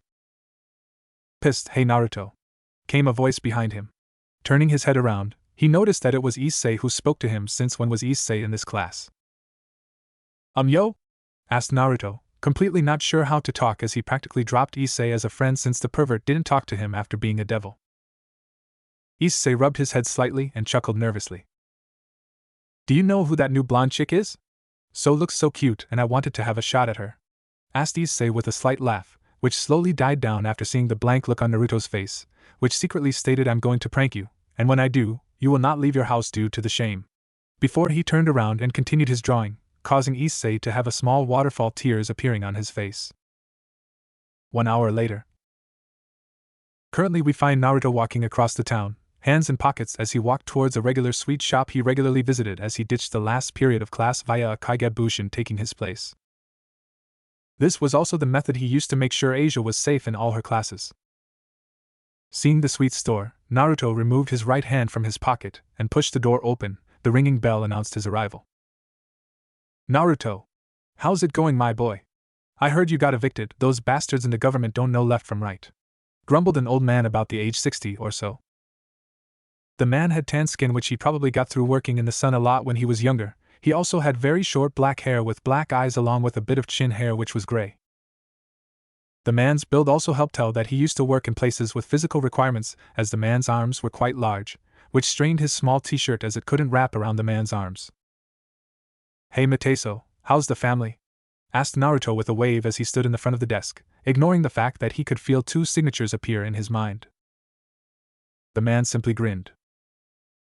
"Oh, you know, regular stuff, although my granddaughter is going to high school next year, maybe you could help her when she goes to Ko for your last year," spoke the man with a cheesy grin on his face, causing Naruto to simply give out a huff, smile still on his face, before he looked to where he felt the 2 signatures. When Naruto turned his head, he looked at 2 small girls, both with blonde hair. The girl on the right had dark blue eyes and long blonde hair tied into twin tails with large drill-like curls with blue ribbons keeping them in place. The front of her hair has multiple bangs hanging over her forehead with a V-shaped fringe hanging over the bridge of her nose. She also appeared to like the princess appeal as she wore a pink dress with white accents along with a magenta bow near her neck. She also appeared to wear pink shoes with white fairly socks that jutted up from her shoes. The smaller blonde to the left, however, had yellow eyes and a cute face. Her hair was covering most of her face, with her fringe covering a bit of her eyes and her cheeks. She also had her hair spiking out from behind her head, while still having most of her hair conceal her head. She wore a traditional Miko outfit with a large star surrounded by 5 smaller stars on her long sleeves. She also wore some sandals with socks. Turning his head back to Mateso, Naruto jabbed a thumb to the 2 sad-looking girls. "What's up with them?" asked Naruto, getting a small chuckle from the old man. "They came in about an hour ago but didn't have any money on them, so I gave them a few samples, then they got upset that I couldn't give them any more for free, so they sat there upset, probably waiting for their parents or something," spoke the man as he walked away to the back to take out the next batch of cookies. Turning his head once more towards the 2 girls, who seemed to fall into an even bigger depression at waiting so long, Naruto grinned slightly before walking up to them. Holding his hand out, Naruto began to introduce himself. "Hi, my name is Na. Go away, peasant," spoke the blonde with the twin tails framing her face, causing Naruto to twitch his eyebrow at the girl, before moving his hand to the smaller blonde and restarted. "Hi there, my name is Naruto Uzumaki. Would you like me to get you some sweets? The old man told me you were stuck here for an hour, and it just seems rude no one offered to buy you any sweets," said Naruto as he held his hand out to the girl who sent an aura that he was quite familiar with. The little blonde with gold eyes stared at Naruto for a moment, before nodding her head and taking his hand to be pulled up off her seat, before she spoke. "Thank you, my name is Kunu and I'm a 9-tailed fox," said the little girl in a cute voice, causing some of the people eating to stop and eye at what she said she was. Now, while everyone awed, Naruto went ramrod straight, before shaking his head, making sure to remember to ask her later about that, seeing as she had yokai, which Kurama had told him was just condensed chakra. To a point, it wasn't chakra, but an evolved form of chakra that the Bija had, thanks to the 10 tails. Putting on a smile, Naruto held Kuna's hand and walked towards the counter, turning his head back to the other blonde. "The option is still available if you want," replied Naruto, not very shocked when he felt the other blonde appear to his right nearly a second later, causing him to chuckle and make the blonde blush in embarrassment. "Yo, Mateso, I'm buying for these 2, okay? They can have whatever they want," said Naruto as he and the 2 smaller blondes got closer to the front desk, causing the man to grin evilly. "Oh, are you sure, Naruto?" asked Mateso with a grin stretching his face, as he looked towards Naruto. Seeing this, Naruto just nodded hesitantly, only to watch as Mateso pulled out 4 large bags filled to the brim with lollies, with 2 more neatly sorted bags full with cakes and pastries. "Are you sure now?" asked the man with a grin, noticing the 2 girls looking down as to expect another person to run out of the shop. "Sure, can I also have a golden mud cake with 4 boxes of dango?" asked Naruto as he pulled out 700 yen, 1 yen equals $1, and placed it on the counter, causing the 2 smaller blondes to look at him in shock, before the blonde who called herself a Kyubi jumped onto his back. "Yayo wai! You're my new best friend!" shouted the golden-eye child, who was now strangling Naruto with her reverse hug, which Naruto didn't seem to mind as he used wind chakra to replace the needed oxygen his body required. The other blonde that Naruto hadn't gotten their names simply stared at Naruto with shock for a few moments, before she hugged him. "You better be happy that someone of my prestige is hugging you," muttered the girl, before letting go and looking at him. "My name is Ravel Phoenix," spoke Ravel as she turned her head to the mountain of pastries and sweets. Naruto looked at the 6 or so large bags with a grin, then sweat dropped when his order was placed in a separate bag to the left, with Mateso giving him an evil grin. "You can keep the change," said Naruto with a slight squeak, causing the man to grin as he placed his order in one of the large bags. Naruto sent the old man a small glare before picking up all 6 bags, 3 on each hand, surprising a few people there as they decided they wanted to try see how heavy it was and could barely lift a single bag a millimeter off the table. Must be why the old man put everything in the bags on the counter, as he filled them up. Turning around, Naruto walked towards the door, kicking it open as he couldn't use his hands, causing both Ravel and Kunu to sweat drop slightly as they were going to open the door for him. Walking behind Naruto, they watched in surprise as he went into an alleyway, making the 2 girls jumpy as they followed after him and their sweets.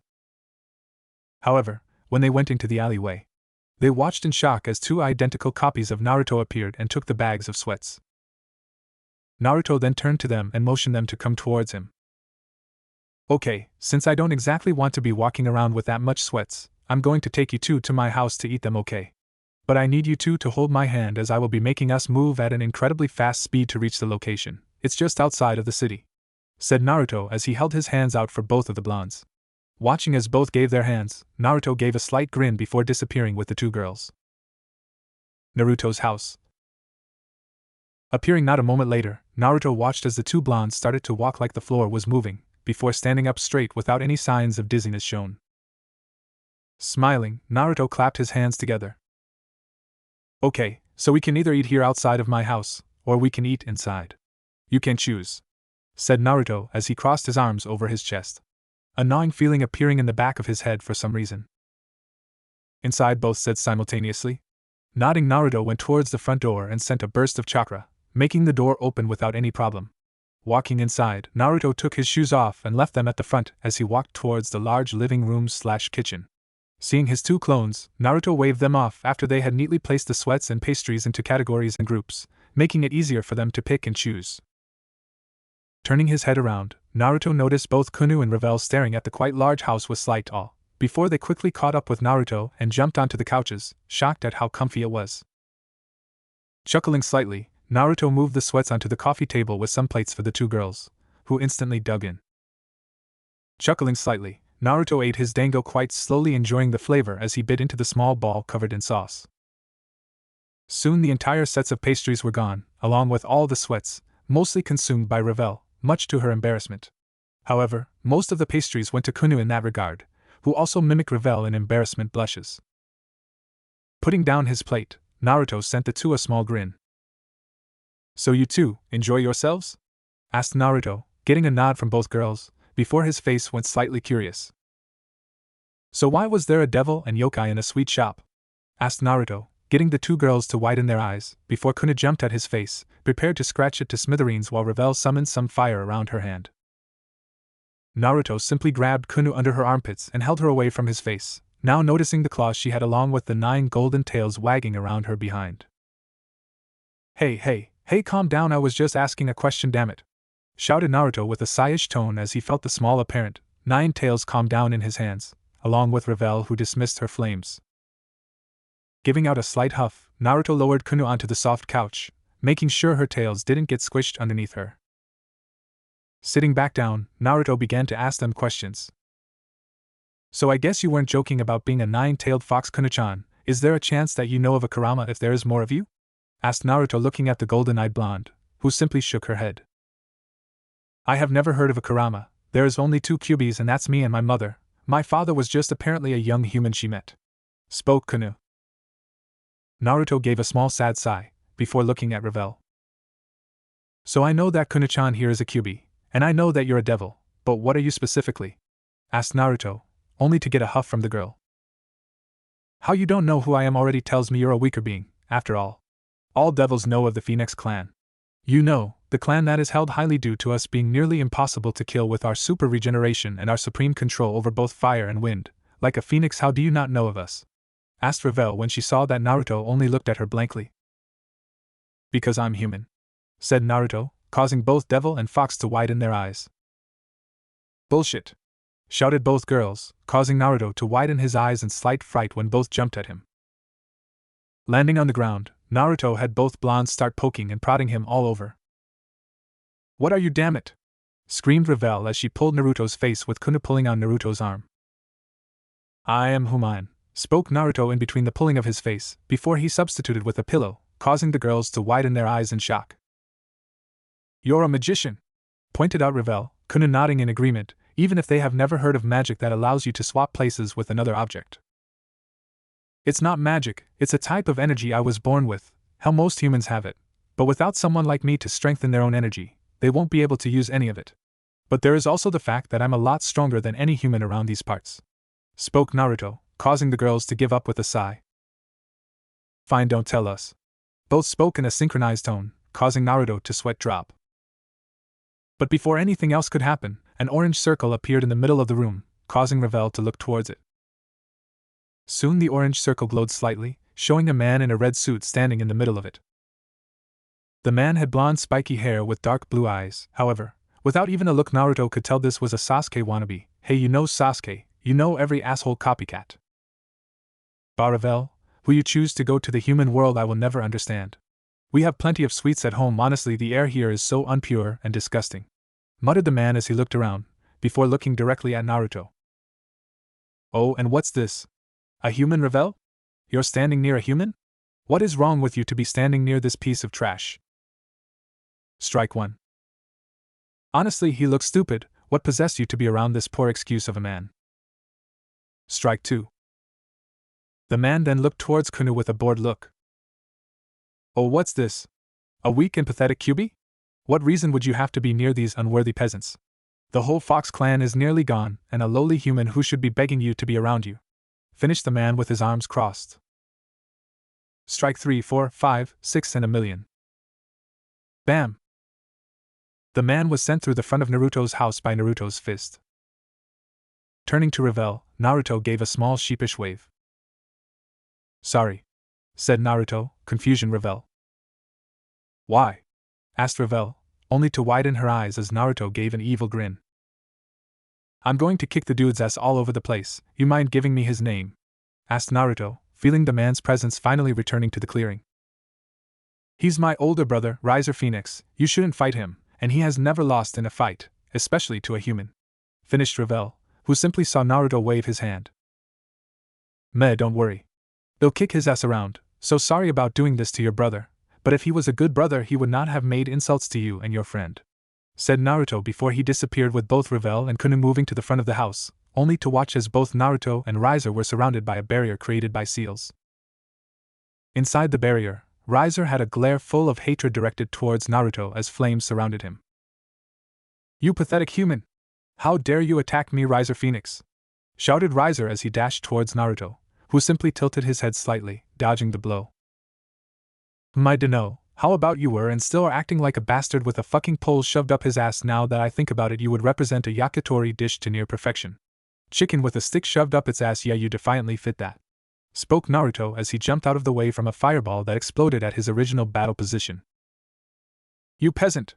Screamed Riser, dashing towards Naruto with flaming wings trailing behind him, causing Naruto to stare at the man with a raised eyebrow. Flamed wings? Are you trying to cook yourself or something so I can put you up for a yakitori dish?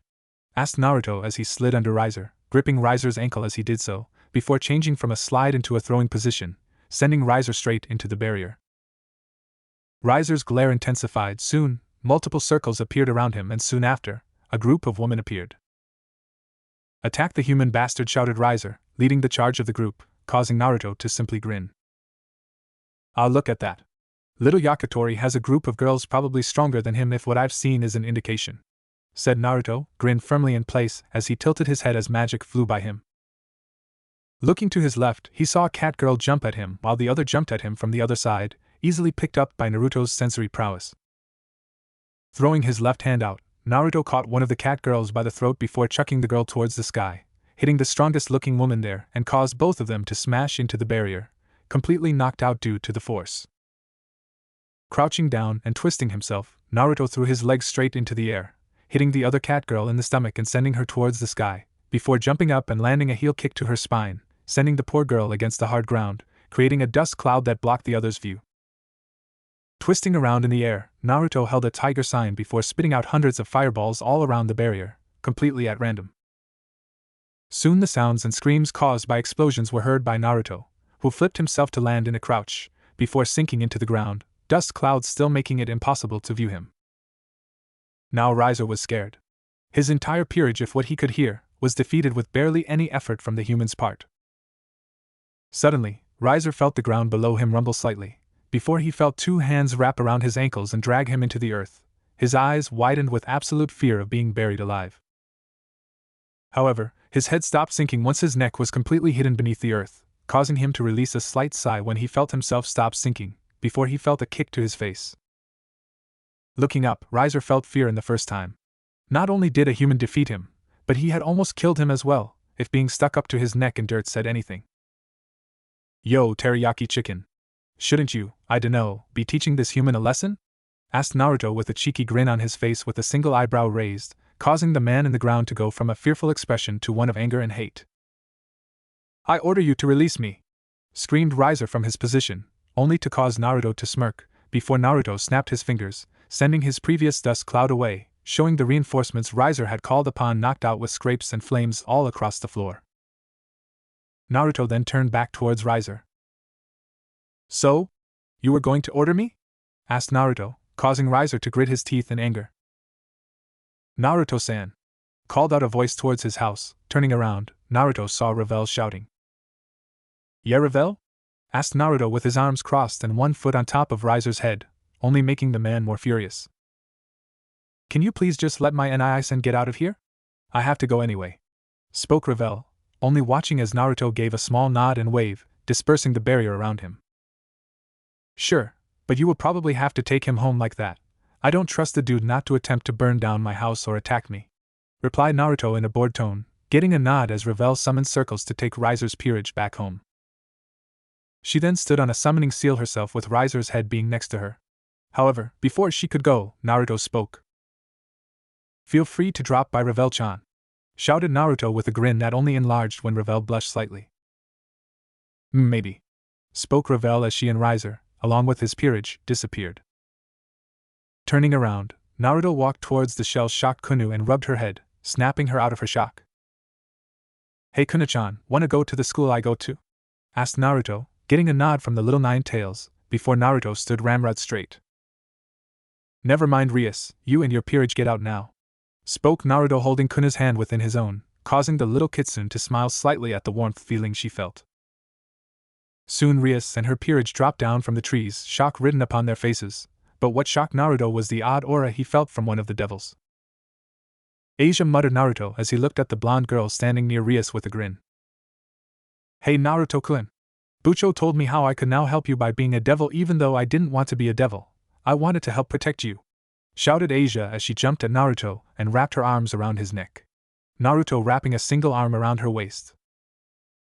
Naruto then mumbled into Asia's shoulder, causing the small blonde to giggle slightly. Naruto then lowered Asia back to the ground while still holding on to Kuna's hand, before looking towards Rias's peerage, who seemed to be still in shock, well other than Kiba and Issei, who had no idea why Rias and the others were shocked at who Naruto had just beaten near instantly.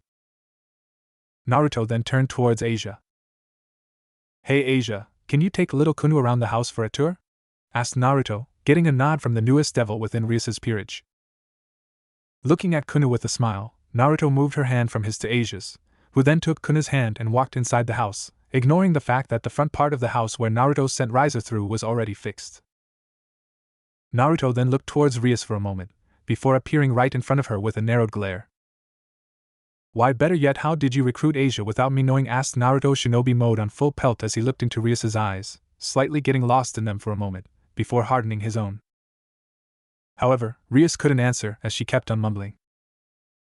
Naruto, Riser, engagement beaten, muttered Rias, still completely in shock.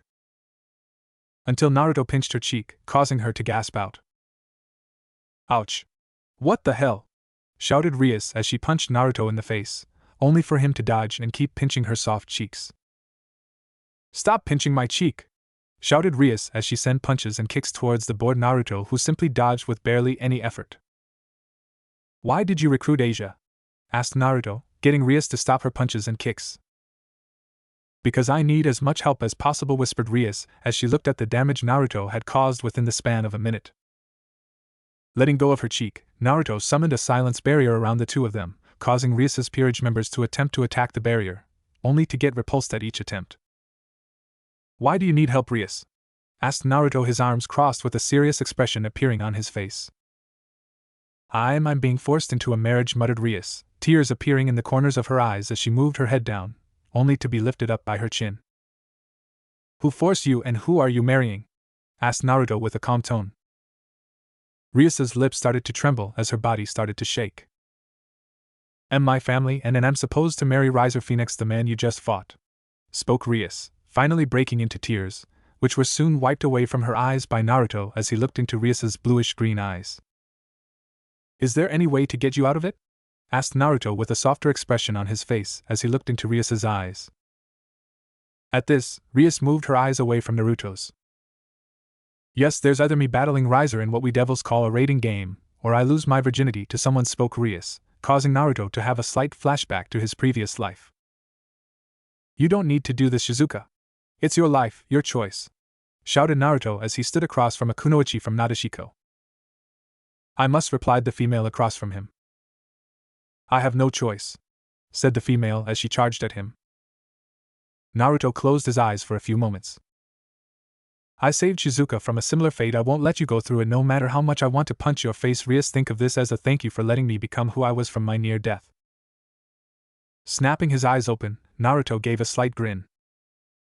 Okay, is there a way for me to help without becoming a devil? Asked Naruto with a grin as he looked at the stunned Rias, who had tears once again spilling. Naruto muttered Rias, her head down, causing her amazing red hair to cover her face. Yes? Asked Naruto with a raised eyebrow. Thank you? Shouted Rias, jumping up and kissing Naruto on the lips, shocking Rias's entire peerage from outside of the barrier, along with Asia and Kuna, who walked out at that moment. Now, don't let it be said Naruto didn't enjoy it, because right now, the inner pervert Jiraiya had grew in the previous life jumped out, causing him to wrap his arms around Rias's waist as both he and Rias kissed. Yeah. No, I'm not making them a couple for this moment. This is just Rias expressing herself to the person who can practically end her forced engagement near instantly just by saying yes. Soon the kiss ended with Rias smiling up at Naruto. To answer your question. Yes, there are a few ways, but they are mostly for devils who want to have another devil battle for them in raiding games. Spoke Rias, causing Naruto to nod his head. Okay, but just so we are clear, you now have a responsibility of protecting Asia along with myself. So if Asia is with you and for some reason I'm not, I expect her to be safe, something I know you can do. Spoke Naruto, before he looked towards the shocked peerage.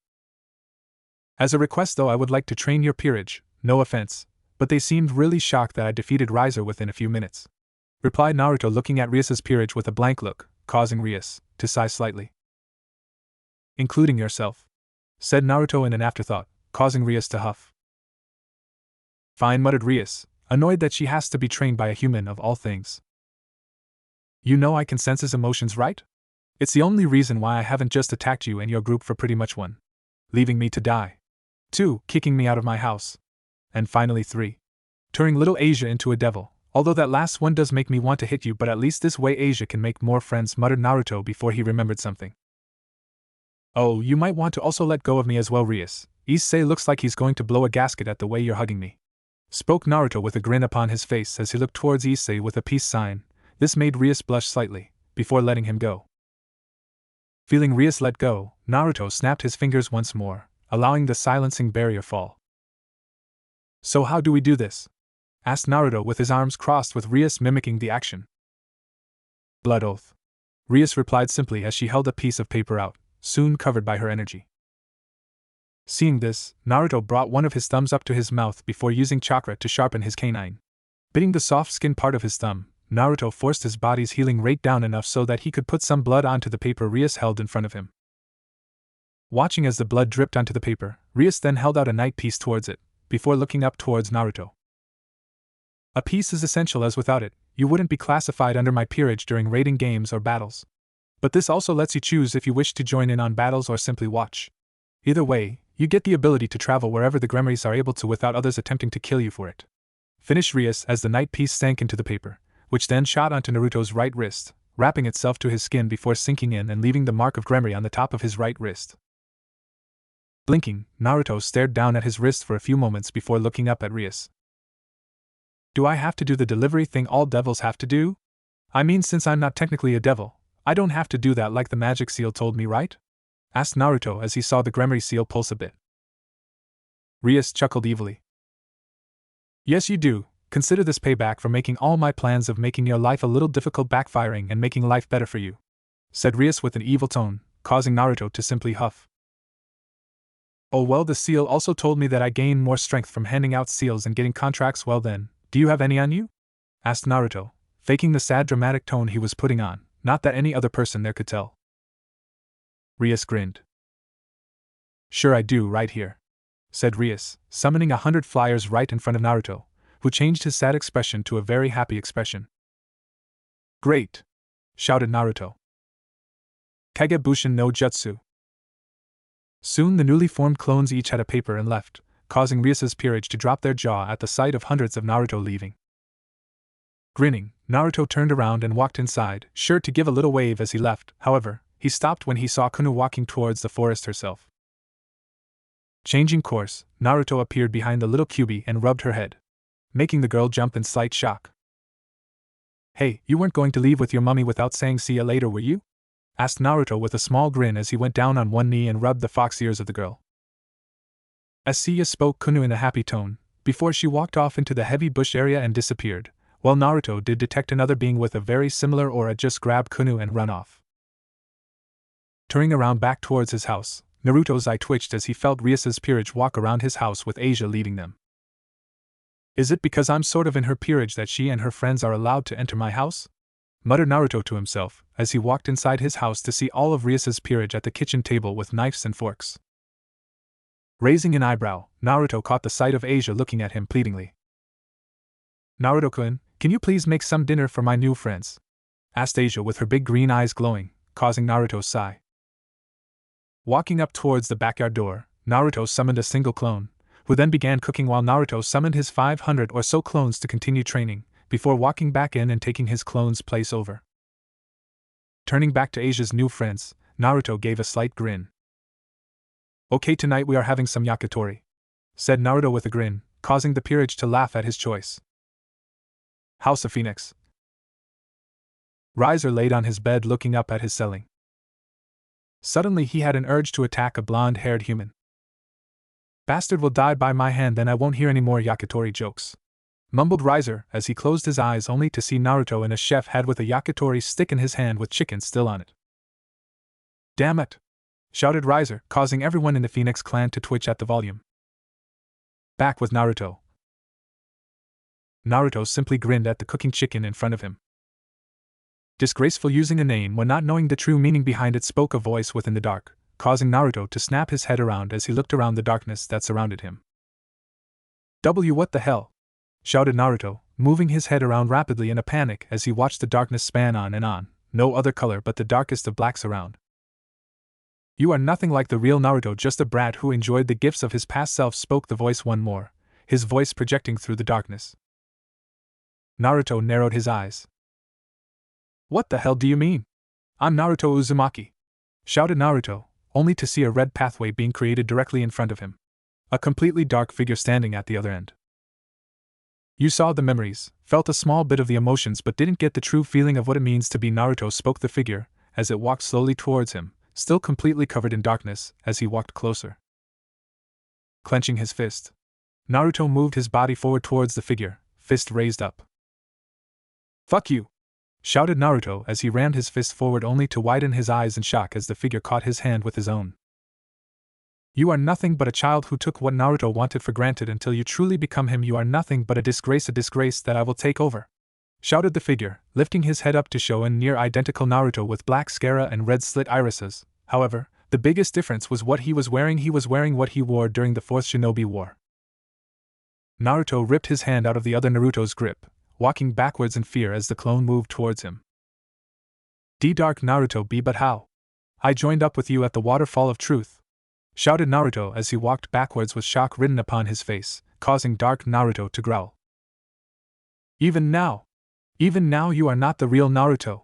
Just a sad version of him, shouted Dark Naruto as he appeared right in front of Naruto, smashing his leg into Naruto's ribs, making a few cracking sounds as Naruto was sent flying, skidding across the darkness. Naruto coughed up some blood as he looked towards his darker self, his eyes now only showing a single emotion.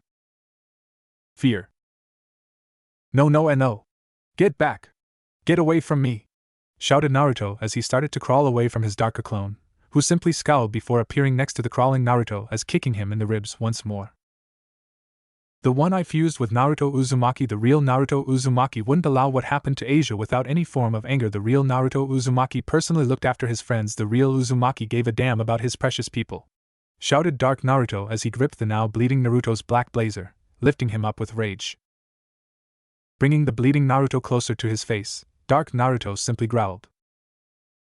How did such a disgrace like you appeared? I have no clue. If Kurama was here, hell, anyone we used to know, Kurama, Tusan, Ka-chan, Konohamaru, Undo, Moegi, Sasuke, Sakura, Hinata, Aino, Shino, Shikamaru, Choji, Kiba, Lee Niji, Tenten, Sai, Kakashi-sensei, Captain Yamato, Jiji, Asuma-sensei, Kurenai-sensei, Gai-sensei, Ero-senin, Tsunade-bachan, Shizen-nachan. They would completely agree you are not Naruto Uzumaki, not the true Naruto Uzumaki, but I will say you resemble him in traits and Big chunk of his attitude, but not the part of attitude and spirit that the real Naruto had. And I am not going to let this happen, not letting a mistake like you drag the spirit of Naruto Uzumaki into the ground. This time, you will live through it all, the pain, the hatred, and the sadness. All the negative emotions Naruto lived through. The one that truly deserves to be alive. The one I will bond with once again. Shouted Dark Naruto as he gripped the bleeding Naruto's head with both hands, exploding in a shining light as the images of Naruto flashed by. Naruto and I-san! Shouted 3 voices. Damn it, Naruto!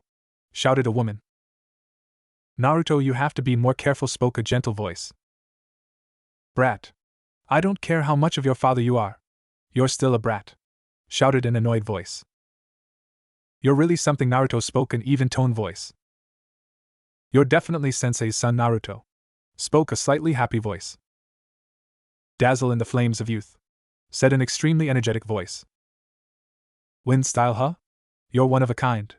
Spoke a gruff voice. You're doing well, Naruto-san. Spoke a beautiful voice. And Naruto-keikun spoke a shy voice. Yo! Naruto!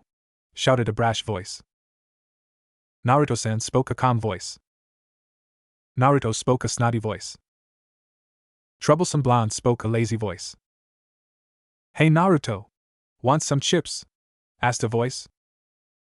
You make your own fate, right, Naruto? Spoke an equally calm voice. You inspired us, Naruto, never forget that. Spoke a petite voice. YOSH. Naruto-kun, let our flames of youth shine. Spoke an energetic voice. Naruto baka! Shouted a voice. Dobe spoke the final voice with a smirk imaginable on a hidden face. Kick-ass databang! Spoke an excited voice.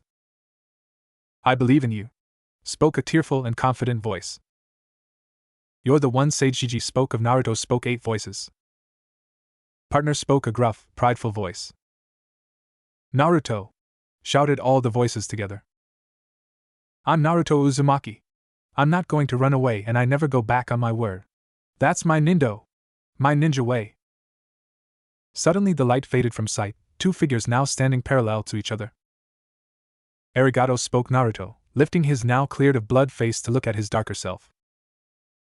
Thank you once again, although I don't like how I got revived, but I do thank you for it. Spoke Naruto with a slight smile upon his face as he looked towards his darker self, who simply gave a smirk. Better you than the other guy. Bastard might have had gotten you perfect in some form, but not what truly matters. Besides, I've already gotten used to bonding with you, so think of it as a little positive to me by getting you back. Spoke the darker Naruto with his arms crossed and smirk stuck to his face. He sure, whatever you say, spoke Naruto with a grin as he looked upwards, before a slight frown appeared on his face. I thought I changed this place before, guess I gotta do it again. Spoke Naruto in a calm tone as he watched as the darkness disappeared within his mindscape once more, before being changed into a perfect replica of Konoha. Breathing in, Naruto simply began to walk with his darker self towards a special shop of his Ichiraku. Pushing a fold over, Naruto came upon the sight of Ayam and Tuchi cooking ramen. Sitting down, Naruto simply watched as the ghostly images of his precious people smile at him and make ramen. You know, I really do miss them, but at least this way I can see them each and every day, spoke Naruto with his calm and peaceful tone before giving out a sigh. What's the situation with Asia and the others, and what exactly happened with the other Naruto not doing anything about Rias pretty much using me to have Asia join them, asked Naruto with a slightly serious tone as he grabbed a pair of chopsticks before snapping them apart and begun eating his fresh ramen. The darker version simply copied him with a grin. Seems like when one of the clones following Asia dispersed within one of Rias's barriers, her devil energy mixed into the chakra return. Basically, you had a piece of Rias's energy wrapped around your dispersed chakra. Now normally nothing would happen, as the 2 energies mixed. However, Rias's energy had wrapped around your dispersed chakra and entered your system, both blocking out that clone's ability to give you its memories, along with having Rias's energy control your own, not exactly like hypnosis, but in a way that you would react like Rias's was your everything, that being either wife, girlfriend, etc.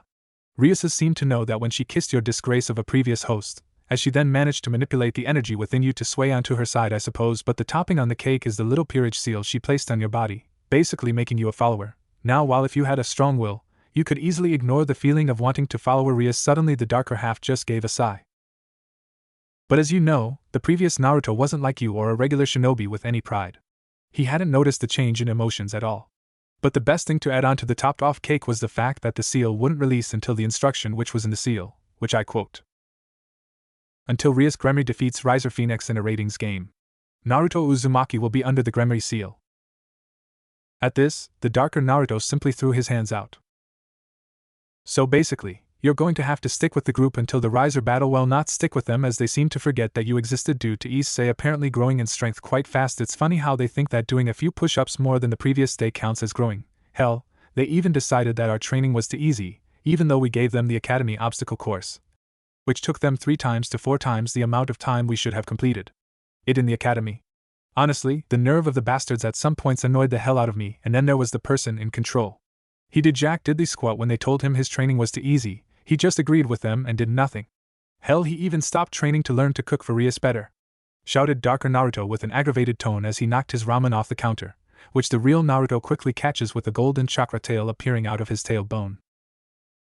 Moving his chakra tail up, Naruto placed the ramen bowl back onto the bench, where the darker Naruto simply gave a sigh of relief before digging into his ramen bowl.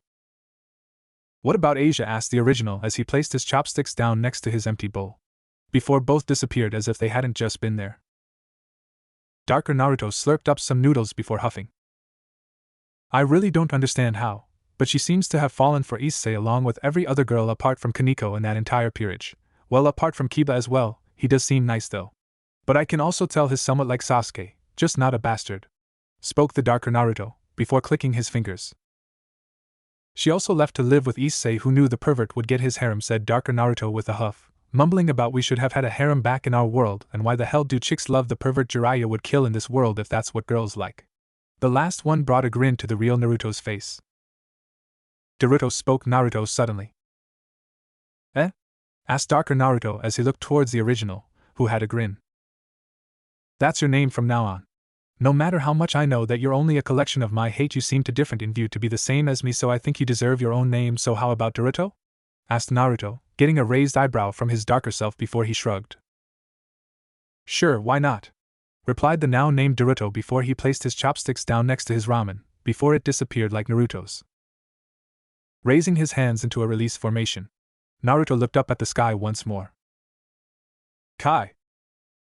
Soon the red sun disappeared, replaced by a bright golden version. Looking towards Naruto gave a small smile and wave. Time to turn the world upside down, spoke Naruto with a grin, only getting a wave from Naruto as he left the ramen stand. Ring ring ring ring ring ring ring. 10 more minutes, Bachan, muttered Naruto as his chest raised and fell with his breathing. Clear signs of him not arousing from his slumber at all. Even with his hand smashed through his 12th alarm clock in the past week or so. You do know that it's a school day, right? And even if you finish school, your reincarnation still has to go. And seeing as how you're just a mixture of both, Naruto, with the real/original being the most dominant, I would have thought you would realize that. Voiced out Naruto from within Naruto's mindscape, causing the blonde-haired teen to open his eyes slightly and gaze towards his ceiling. But why do I have to go to school, damn it? Back where we came from, the school we went to was a ninja school, and while it wasn't exactly cool, we got to learn some form of fighting and ninjutsu. This school we currently go to has nothing of the sort. And I don't care if I'm smart in this school, damn it. It's too boring, muttered Naruto out loud as he pushed his torso up, causing the small white sheets he had over him to fall down, showing his orange singlet off to the world or the mirror in front of his room. Naruto simply chuckled evilly. It's not my fault that you go to school, is it? Anyway, wouldn't you be needing to get to class in about 7 minutes? Asked Naruto as he looked at his open hand, which he slowly lowered his fingers one by one, before he closed his fist entirely. Naruto jumped off his bed like it had been set on fire. Shit! Shouted Naruto as he jumped towards his cabinet as began chucking clothing everywhere, before he passed for a moment.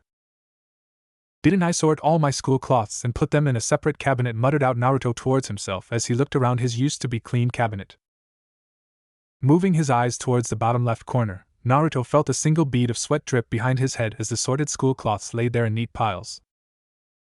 Hero of the village, hero of the 4th Shinobi War, sage of Mount Myaboku, the child of prophecy, and I can't even find neatly sorted cloths, muttered Naruto with small bits of waterfall tears trailing down his cheeks in sadness, along with a rain cloud floating above his head with thunder shooting out for a good measure. Shaking his head, Naruto quickly threw his sleeping cloths off towards the laundry basket near the door, and quickly threw on his school attire. Standing towards the mirror, Naruto gave himself a quick look over, making sure he didn't have anything in the wrong place or something else. Giving out a sigh, Naruto held a small grin. Well then, time to go to school again, muttered Naruto as he walked out of his room and into the kitchen/living room, where he quickly grabbed the bag that was left on top of the coffee table, before walking towards the front door, his right hand ready to grip the doorknob. Just as Naruto's hand was going to grip the doorknob, Naruto paused his hand, before lifting it up towards his face, showing a white ball that looked like the sun.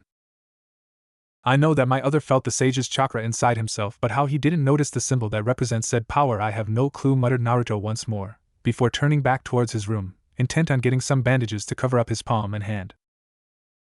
Opening his cabinet once more, Naruto reached out with his left hand to grab a roll of bandages that were neatly tucked in a smaller cabinet inside of his regular one. However, just as Naruto lifted the neatly wrapped bandages, he dropped them in shock as he looked towards his left hand. On his left hand was a crescent moon, a black crescent moon. Naruto's eyes slowly widened themselves in shock as he looked towards his hand for a few moments. Soon Naruto's hand started to tremble as the adrenaline within Naruto's body began to surge and flow at a fast pace, causing Naruto to snap himself out of his shock. How I thought that old man sage only gave me half his chakra. Hell, I know he gave me only half.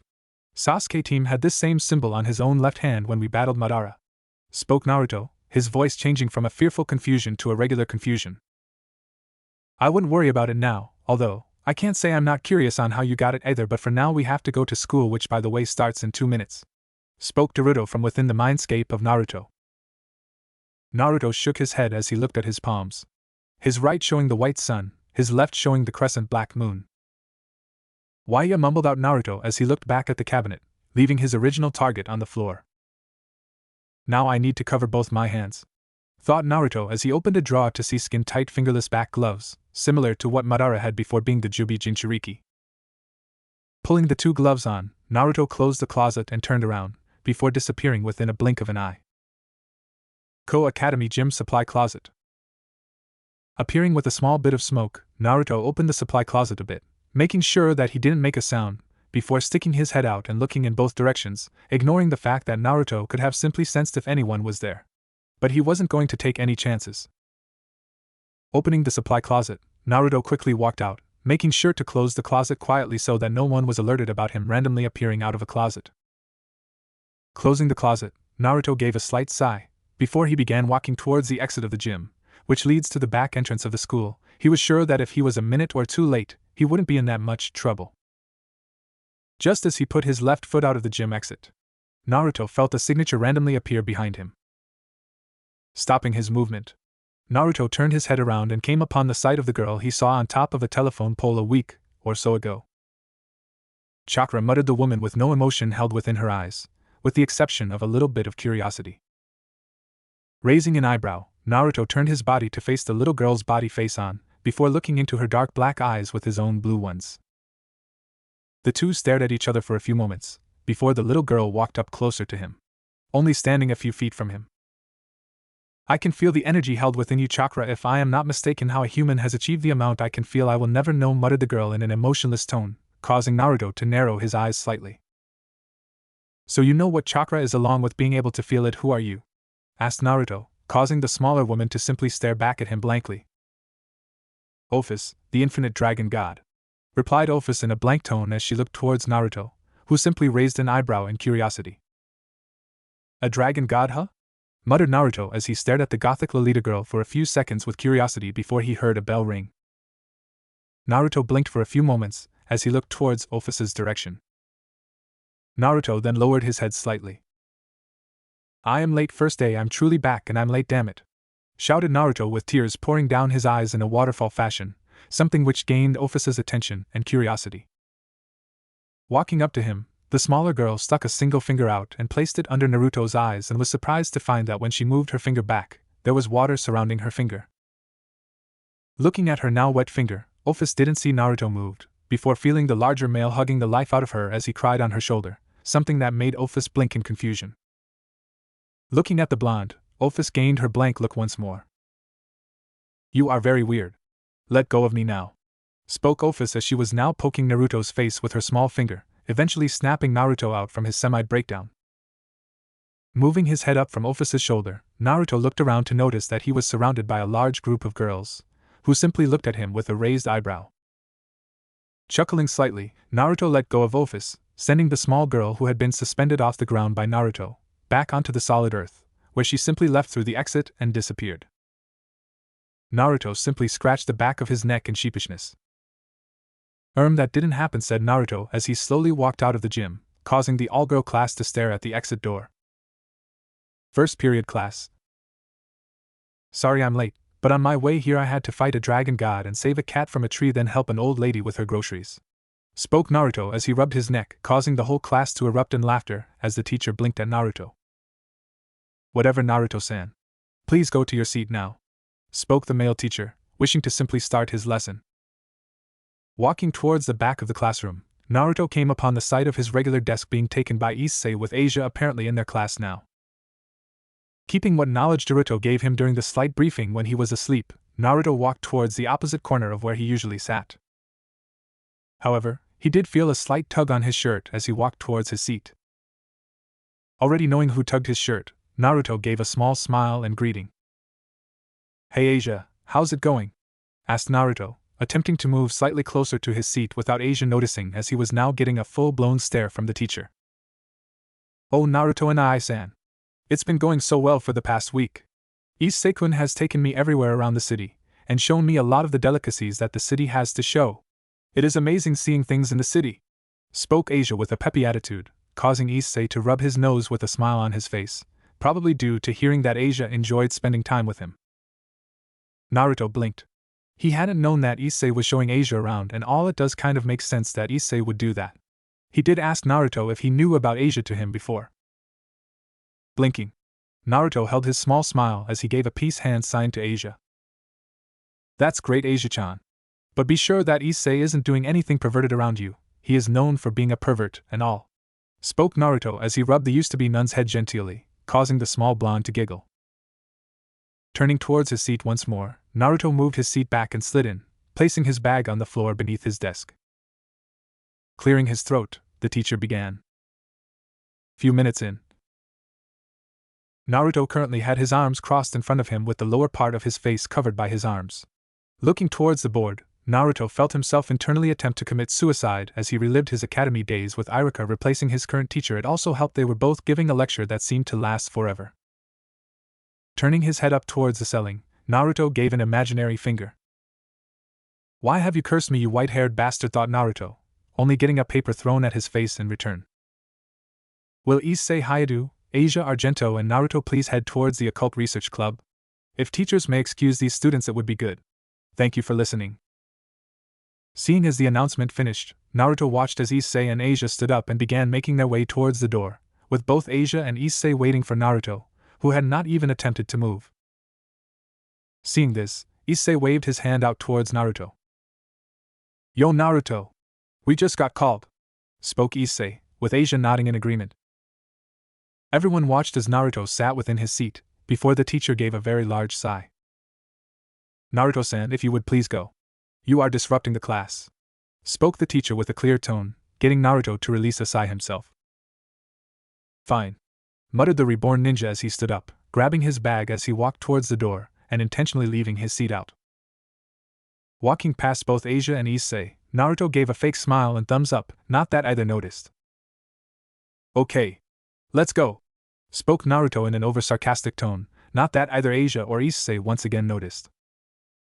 Walking towards the stairs that would take them to the entrance of the school, Naruto looked towards his left, and saw a closet. Grabbing both Issei and Asia by their wrists, Naruto opened the closet with his knee and walked inside, before all three of them disappeared. Occult Research Club. Rias sat behind her desk with some tea held within her hand as she looked towards her current members that were there. Counting three, them being Akino, Kaneko, and Kiba. Rias sipped some more tea as she moved her eyes towards the clock, showing 10 a.m. on the dot. Looking back to her current companions, Rias began to explain why they were called. Okay. So as you may know, it's that time of the month where we are able to go to the familiar forest, and before you speak. This isn't for us, it's more for Issei and Asia as they need their familiars, while Naruto could simply tag along so to speak, as he isn't a full member of my peerage. But during that time, the main objective is to get Asia and Issei a familiar, but it would seem that Sona has a similar idea of going to the familiar forest. Now, as you all know, the familiar master only takes a single group a month, so we, being me and Sona, have decided to hold a competition to see who gets to go. But seeing as how I wanted to be slightly fair, I had let Sona choose the competition. She chose Dodgeball, so I just want all of us to have some practice," spoke Rias as she looked towards her present members, who simply nodded. "Cuckoo. Rias Bucho, you're evil having a team game as the competition? Isn't that a bit unfair with a certain speedster in our team? Well, two if you count Kiba," spoke Akino with a grin, causing the only blonde male currently there to give a slight smile and twitch. Rias simply waved Akino off. "It wasn't my fault. Sona could have simply had two of our members battle, or even myself against her.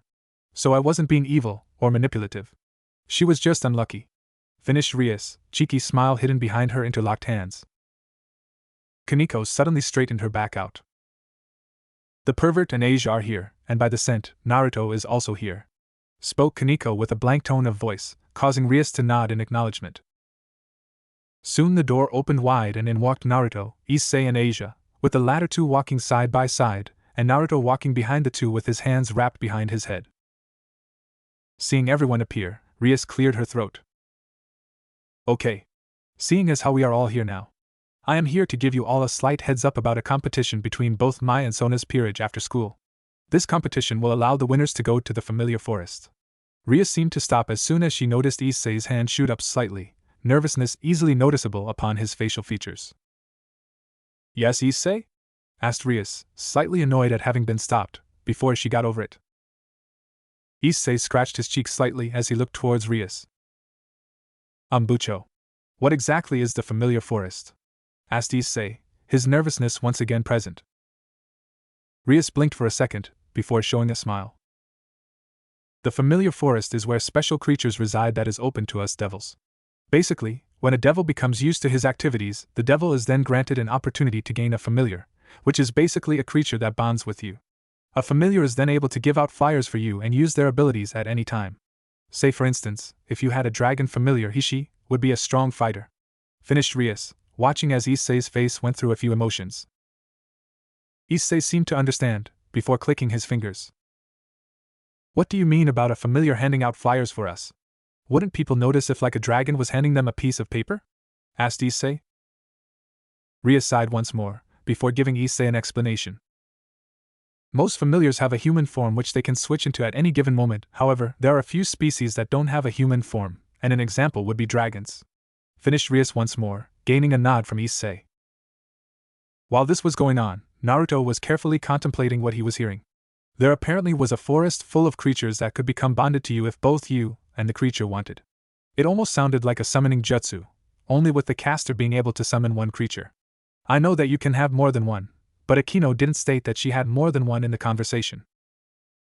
Naruto suddenly jolted his head towards the clock as he heard a bell go, the final bell if the clock was right. Looking around, Naruto noticed that he was the only one left in the club room that Rias used for her peerage.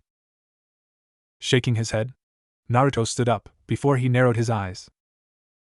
Sending a pulse of chakra out in all directions, Naruto relaxed himself slightly when he noticed that there was no signature for any devil, fallen, or angel. He even made sure that his fellow humans didn't appear on his radar. Seeing he was clear, Naruto summoned 10 clones, each holding the same narrowed look. Turning to a clone, Naruto gave his instructions. "Find out everything about Rias and the whole devils, fallen and regular angels. Also, if there is anything saying something about Office, make sure you remember word for word, every bit of info," stated Naruto as he felt the signatures of his fellow members waiting at the gym.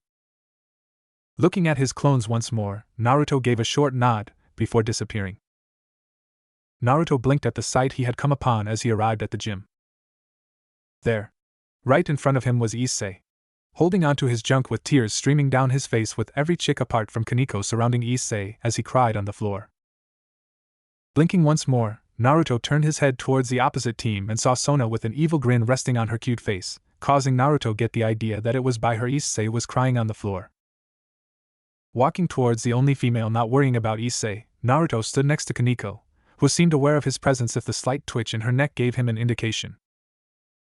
Lowering himself slightly, Naruto put a hand in front of his face as he gave Kaneko quick glances from Sona's group towards the downed Issei. "Hey, Kaneko-chan. What happened?" asked Naruto in a whisper, causing the little white-haired girl to state in a blank whisper the events. "The pervert got his nuts squashed by Sona Citri, who used a dodgeball with magic to enhance its strength," muttered the small girl, causing Naruto to simply stare at Issei for a moment, before turning his head back to Kaneko once more. Shouldn't you be also worried then? The way I see it, nearly every girl in Rias's peerage is hooked onto him," asked Naruto with a slightly raised eyebrow, causing the little girl to look at Naruto directly, confusion hidden in her eyes. "To answer your first question, he's a pervert. I'm not helping a pervert. For your second question though, I really have no idea why Akino-san, Asia-san and Riasbucho like him." "Why do you ask?" replied Kaneko, some form of emotion being noticed by Naruto within her speech. Scratching the back of his neck slightly, Naruto gave a small grin, a grin that only Kaneko could see as his hand was blocking it from view, not that anyone would notice, as Issei was now crying harder after Asia slipped and fell on his junk, only causing more pain. "Well, it's weird, I guess. I mean, how many people who loudly states that their dream is to be the harem king actually gets any girls after that? I mean, sure, Issei is a great friend, mumble about before being a devil, but why would a lot of girls who are extremely cute, with the exception of you Kaneko-chan, be liking the pervert to a very high degree? It just boggles my mind a bit." Databeo spoke Naruto, causing Kaneko to have a slight blush at the mention of her name, not that Naruto could see as the girl turned her head when she felt it appear. Kaneko gave a slight sigh as she looked back towards the field, watching as Issei is carried off the field due to injury. "I have no clue, Naruto-senpai," muttered the small girl, causing Naruto to raise an eyebrow. "Senpai?" asked Naruto in a curious tone, which made the small girl nod her head. "Hi, not only are you older, Naruto-senpai, but you are also stronger," spoke Kaneko, who was once again staring blankly at the pervert who was getting healed by Asia. However, as she was looking away from Naruto, she hadn't noticed him move his hand to her head. But before she could get his hand off, she began to purr as Naruto rubbed her head. If anyone looked at Naruto now, they would see him with a large grin. "Don't worry about adding senpai to my name, Kaneko-chan. We're all equals," said Naruto as he finished rubbing Kaneko's head, not noticing the small girl send a glare at his hand as it moved away from her head. As soon as Naruto went back to paying attention to the gym, he noticed that Sona noticed him, which was shown as she walked off the field towards him, ignoring the still crying Issei, which brought a sweat drop to his head as Issei was still crying. Standing a few feet from both Kaneko and Naruto, Sona raised her glasses up slightly as she looked at Naruto. "Well, Naruto-san, seems that you have joined Rias's peerage. Shame, really," spoke Sona in a calm tone, something which Naruto raised an eyebrow to. "No, I haven't. Well, not really, I guess," spoke Naruto as he raised his right arm and pulled his sleeve down, showing the mark of Gremory. "It's more of a temporary thing, I guess. I'm only in Rias's peerage in name only, well, until Rias beats Riser Phoenix anyway," muttered Naruto towards the end, gaining a sharp look in return from Sona. "So you are still litigable for claim? I will see to it that I gain you with a mutated piece I have," replied Sona as she spun on her heel and returned to her side of the court. "She seemed excited that you were still up for grabs," spoke Kaneko from Naruto's side, causing Naruto to simply nod his head, confirming that he noticed that too as well. Rias then walked over to them, Issei now sitting on a chair with an ice pack held in front of his lap. "Naruto, you have to take Issei's place as it was an unfair spot to hit," quickly spoke Rias as she returned to the court, Naruto simply giving a huff. Turning to Kaneko, Naruto rubbed her head once more, gaining another purr from the girl. "Wish me luck," said Naruto with a grin, before walking towards the court. "Missing Kaneko's you don't need it, senpai." Appearing on the court, Naruto noticed he was the only one on. Turning his head around, Naruto blinked a few times to see that Rias had Kiba, Akino cheering about avenging Issei's death. Cue multiple sweat drops. "What the hell is wrong with them?" muttered Naruto, before turning his head back to Sona and her two other team members. "Yo! You mind if we just start? They're taking their time with avenging Issei's death, and I am curious about the familiar forest," spoke Naruto as he spread his knees and legs apart slightly ready for the game. Sona simply grinned evilly. "If you so choose," spoke the president of the student council, grabbing a ball near her foot and sending it towards Naruto, who simply tilted his head, dodging the ball entirely. "Really? That's it?" asked Naruto, his arms crossed as he looked towards Sona. Hey! Don't talk to the president like that! Screamed the only male other than himself on the court currently. However, he soon shut up when Sona sent a glare at him, before turning back towards Naruto with her evil grin in place. After a moment, Naruto widened his eyes as he jumped to the right, avoiding a ball that was following him around. What the hell? Shouted Naruto as he dodged the ball, not that it was hard or anything, but it was persistent for a ball. Naruto turned his head towards Sona's blonde teammate and grinned. Moving himself forward towards Sona and her team, Naruto gave a cheeky grin and wink, before back-flipping in the air. He didn't stop there, however. As the ball went slightly past Naruto, Naruto span and kicked the ball straight into the other male's nuts, shooting him out of the building. Sona watched with shocked eyes as Naruto did that, before feeling a ball bop her in the nose gently. Turning her head, she saw another Naruto grinning with a peace hand sign. Turning towards her other peerage member who was still in, Sona blinked when she saw that her teammate was being healed by her other members, due to the apparent ball to the cheek. Turning her attention back towards Naruto, Sona came upon the sight of 3 Narutos with their arms crossed and side by side. Better, spoke the Naruto on the left. Luck, said the Naruto on the right. Next time, Sona-chan, finished the Naruto in the middle with a single thumbs up held out towards her. She so likes you, spoke Naruto from within the Mindscape. Shut up, replied Naruto, blushing slightly as he sent a glance towards Sona.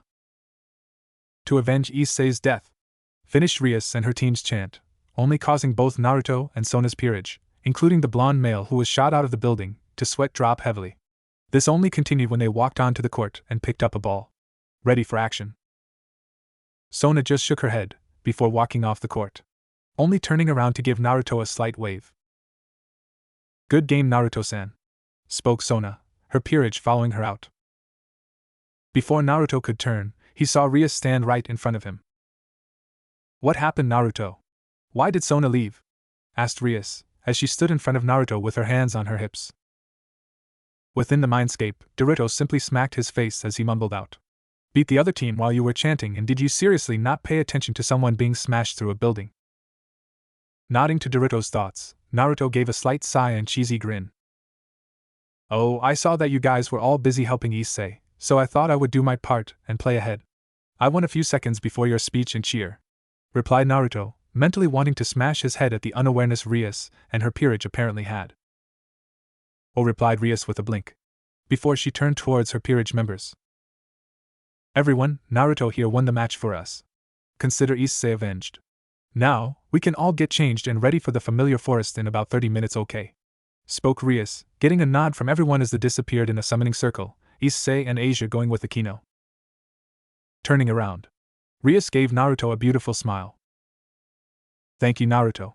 We'll be back soon, spoke Rias in a soft tone, disappearing in a red summoning circle as well. Seeing her disappear, Naruto felt the rush of memories go into his head. Gripping his head with his right hand, Naruto went towards the seats that ran alongside the gym's court. Placing himself down, Naruto watched through his clone's memories as they found nearly everything that was revolved around the supernatural world. However, what shocked Naruto was that he found Rias's diary. Why would a devil need one he didn't know, but it didn't stop him from taking a look at its contents. What he found actually made Naruto slightly plain, he guessed. Inside the diary it talked about how Rias felt when she met everyone she knew and how her life had been. It pretty much went from her age of 4 or 5 to her current age. So what he learned from her diary was that there were 4 Satans, one of which was her older brother, who was also apparently the strongest. The devil world only had a third of their original devil houses, causing the creation of the peerage system, utilized by a set of chess pieces, created by one of the smarter 4 of Satans. He also learned that there was a war between the 3 factions, devils, fallen and angels, which pretty much wiped a lot of people off the face of the earth, with the fallen being excluded as they left the war after a good chunk of soldiers/troops died, one of which was the original governor of the fallen, leading up to a man named Azazel to take control and retreat from the war. At least Azazel wasn't an idiot, unlike the previous governor, muttered Naruto as he was chilling on the 4th Hokage's hair on the mountain. Yeah, but all that came from the war was a non-aggression pact. But I don't think that they would have even done that if the 2 great dragons battled near them, muttered Naruto within his head, causing Naruto to nod. Yeah, wasn't one of the dragons called Ophis? Asked Naruto in slight confusion. Naruto blinked at that. Ophis, the infinite dragon god motherfucker, muttered Naruto out loud as he just realized that he had a dragon god in front of him earlier in the day. Naruto suddenly started to chuckle. You wanna fight her, don't you? Asked Naruto with a grin, only stretching further when he heard Naruto mutter. What do you think? Looking up towards the bright ceiling, Naruto gave out a sigh. Okay, so not only did we meet a dragon god that apparently sensed my chakra, but we also found out that there's a massive war between 3 factions. Meh, sounds easier to unite than the shinobi world. Spoke Naruto out loud with a grin. Hey, he's the man who united every major village, along with probably the smaller ones as well, and also made friends with the 9 bijou. What the hell was out of his reach? Suddenly Naruto snapped his head towards the roof. Senjutsu chakra, and like that he disappeared, causing a certain black cat to widen its eyes. You know, I really thought that I did fell something off during the dodgeball match. It just took me a few minutes to get a proper feel of what I picked up. And who would have known it was a cat that could use Senjutsu energy? Spoke Naruto as he stood behind the cat with his arms crossed. The cat simply looked at him for a few moments, before a grin stretched its face. Oh, so you can sense Senjutsu Naya? Asked the small black cat as it faced Naruto, causing the blonde to sweat drop slightly. I honestly can't take you seriously. Not only the height difference is hurting my neck, but it's just weird. It's like talking to Gamakichi for the first time again. Spoke Naruto as the small cat grin widened. Before Naruto knew it, the cat began to stand on its hind legs, before it started to grow to a slightly smaller size to him being 166 centimeters in height, while the figure seemed to be 153 to 156 centimeters in height. Soon the cat began to lose its fur, its arms changing into 2 arms legs as the paws changed into hands. The cat face then changed into that of a beautiful girl's with 2 fluffy cat ears at the top of her head. As the transformation continued, Naruto watched as cloths magically began to form around her body as she changed, causing a slight eyebrow raise in confusion. Soon the now known woman stood in her final form, something that instantly caught Naruto's attention. The woman in front of him had a voluptuous figure with long black hair with split bangs and hazel cat-like eyes. Her attire consisted of a black kimono exterior with a red interior. She then had a yellow obi with golden balls attached to her kimono, just under her yellow obi. Her final piece of new attire was an ornament headwear that sat in her hair, between her 2 cat ears. When Naruto looked towards the Catwoman's face, he couldn't help but notice the extremely large breasts that were being slightly shown. Seeing this, the woman decided to tease him by making a pose, showing off her big black sandals with purple rubber holding her feet to the sandals. Naruto shook his head slightly to get the image out of his head. Why the hell everyone in this general city or area was incredibly beautiful, he had no clue, but he sure as hell wasn't going to complain. See something you like, Naya? Asked the woman with a grin on her face. Something Naruto noticed held a cheeky look to it.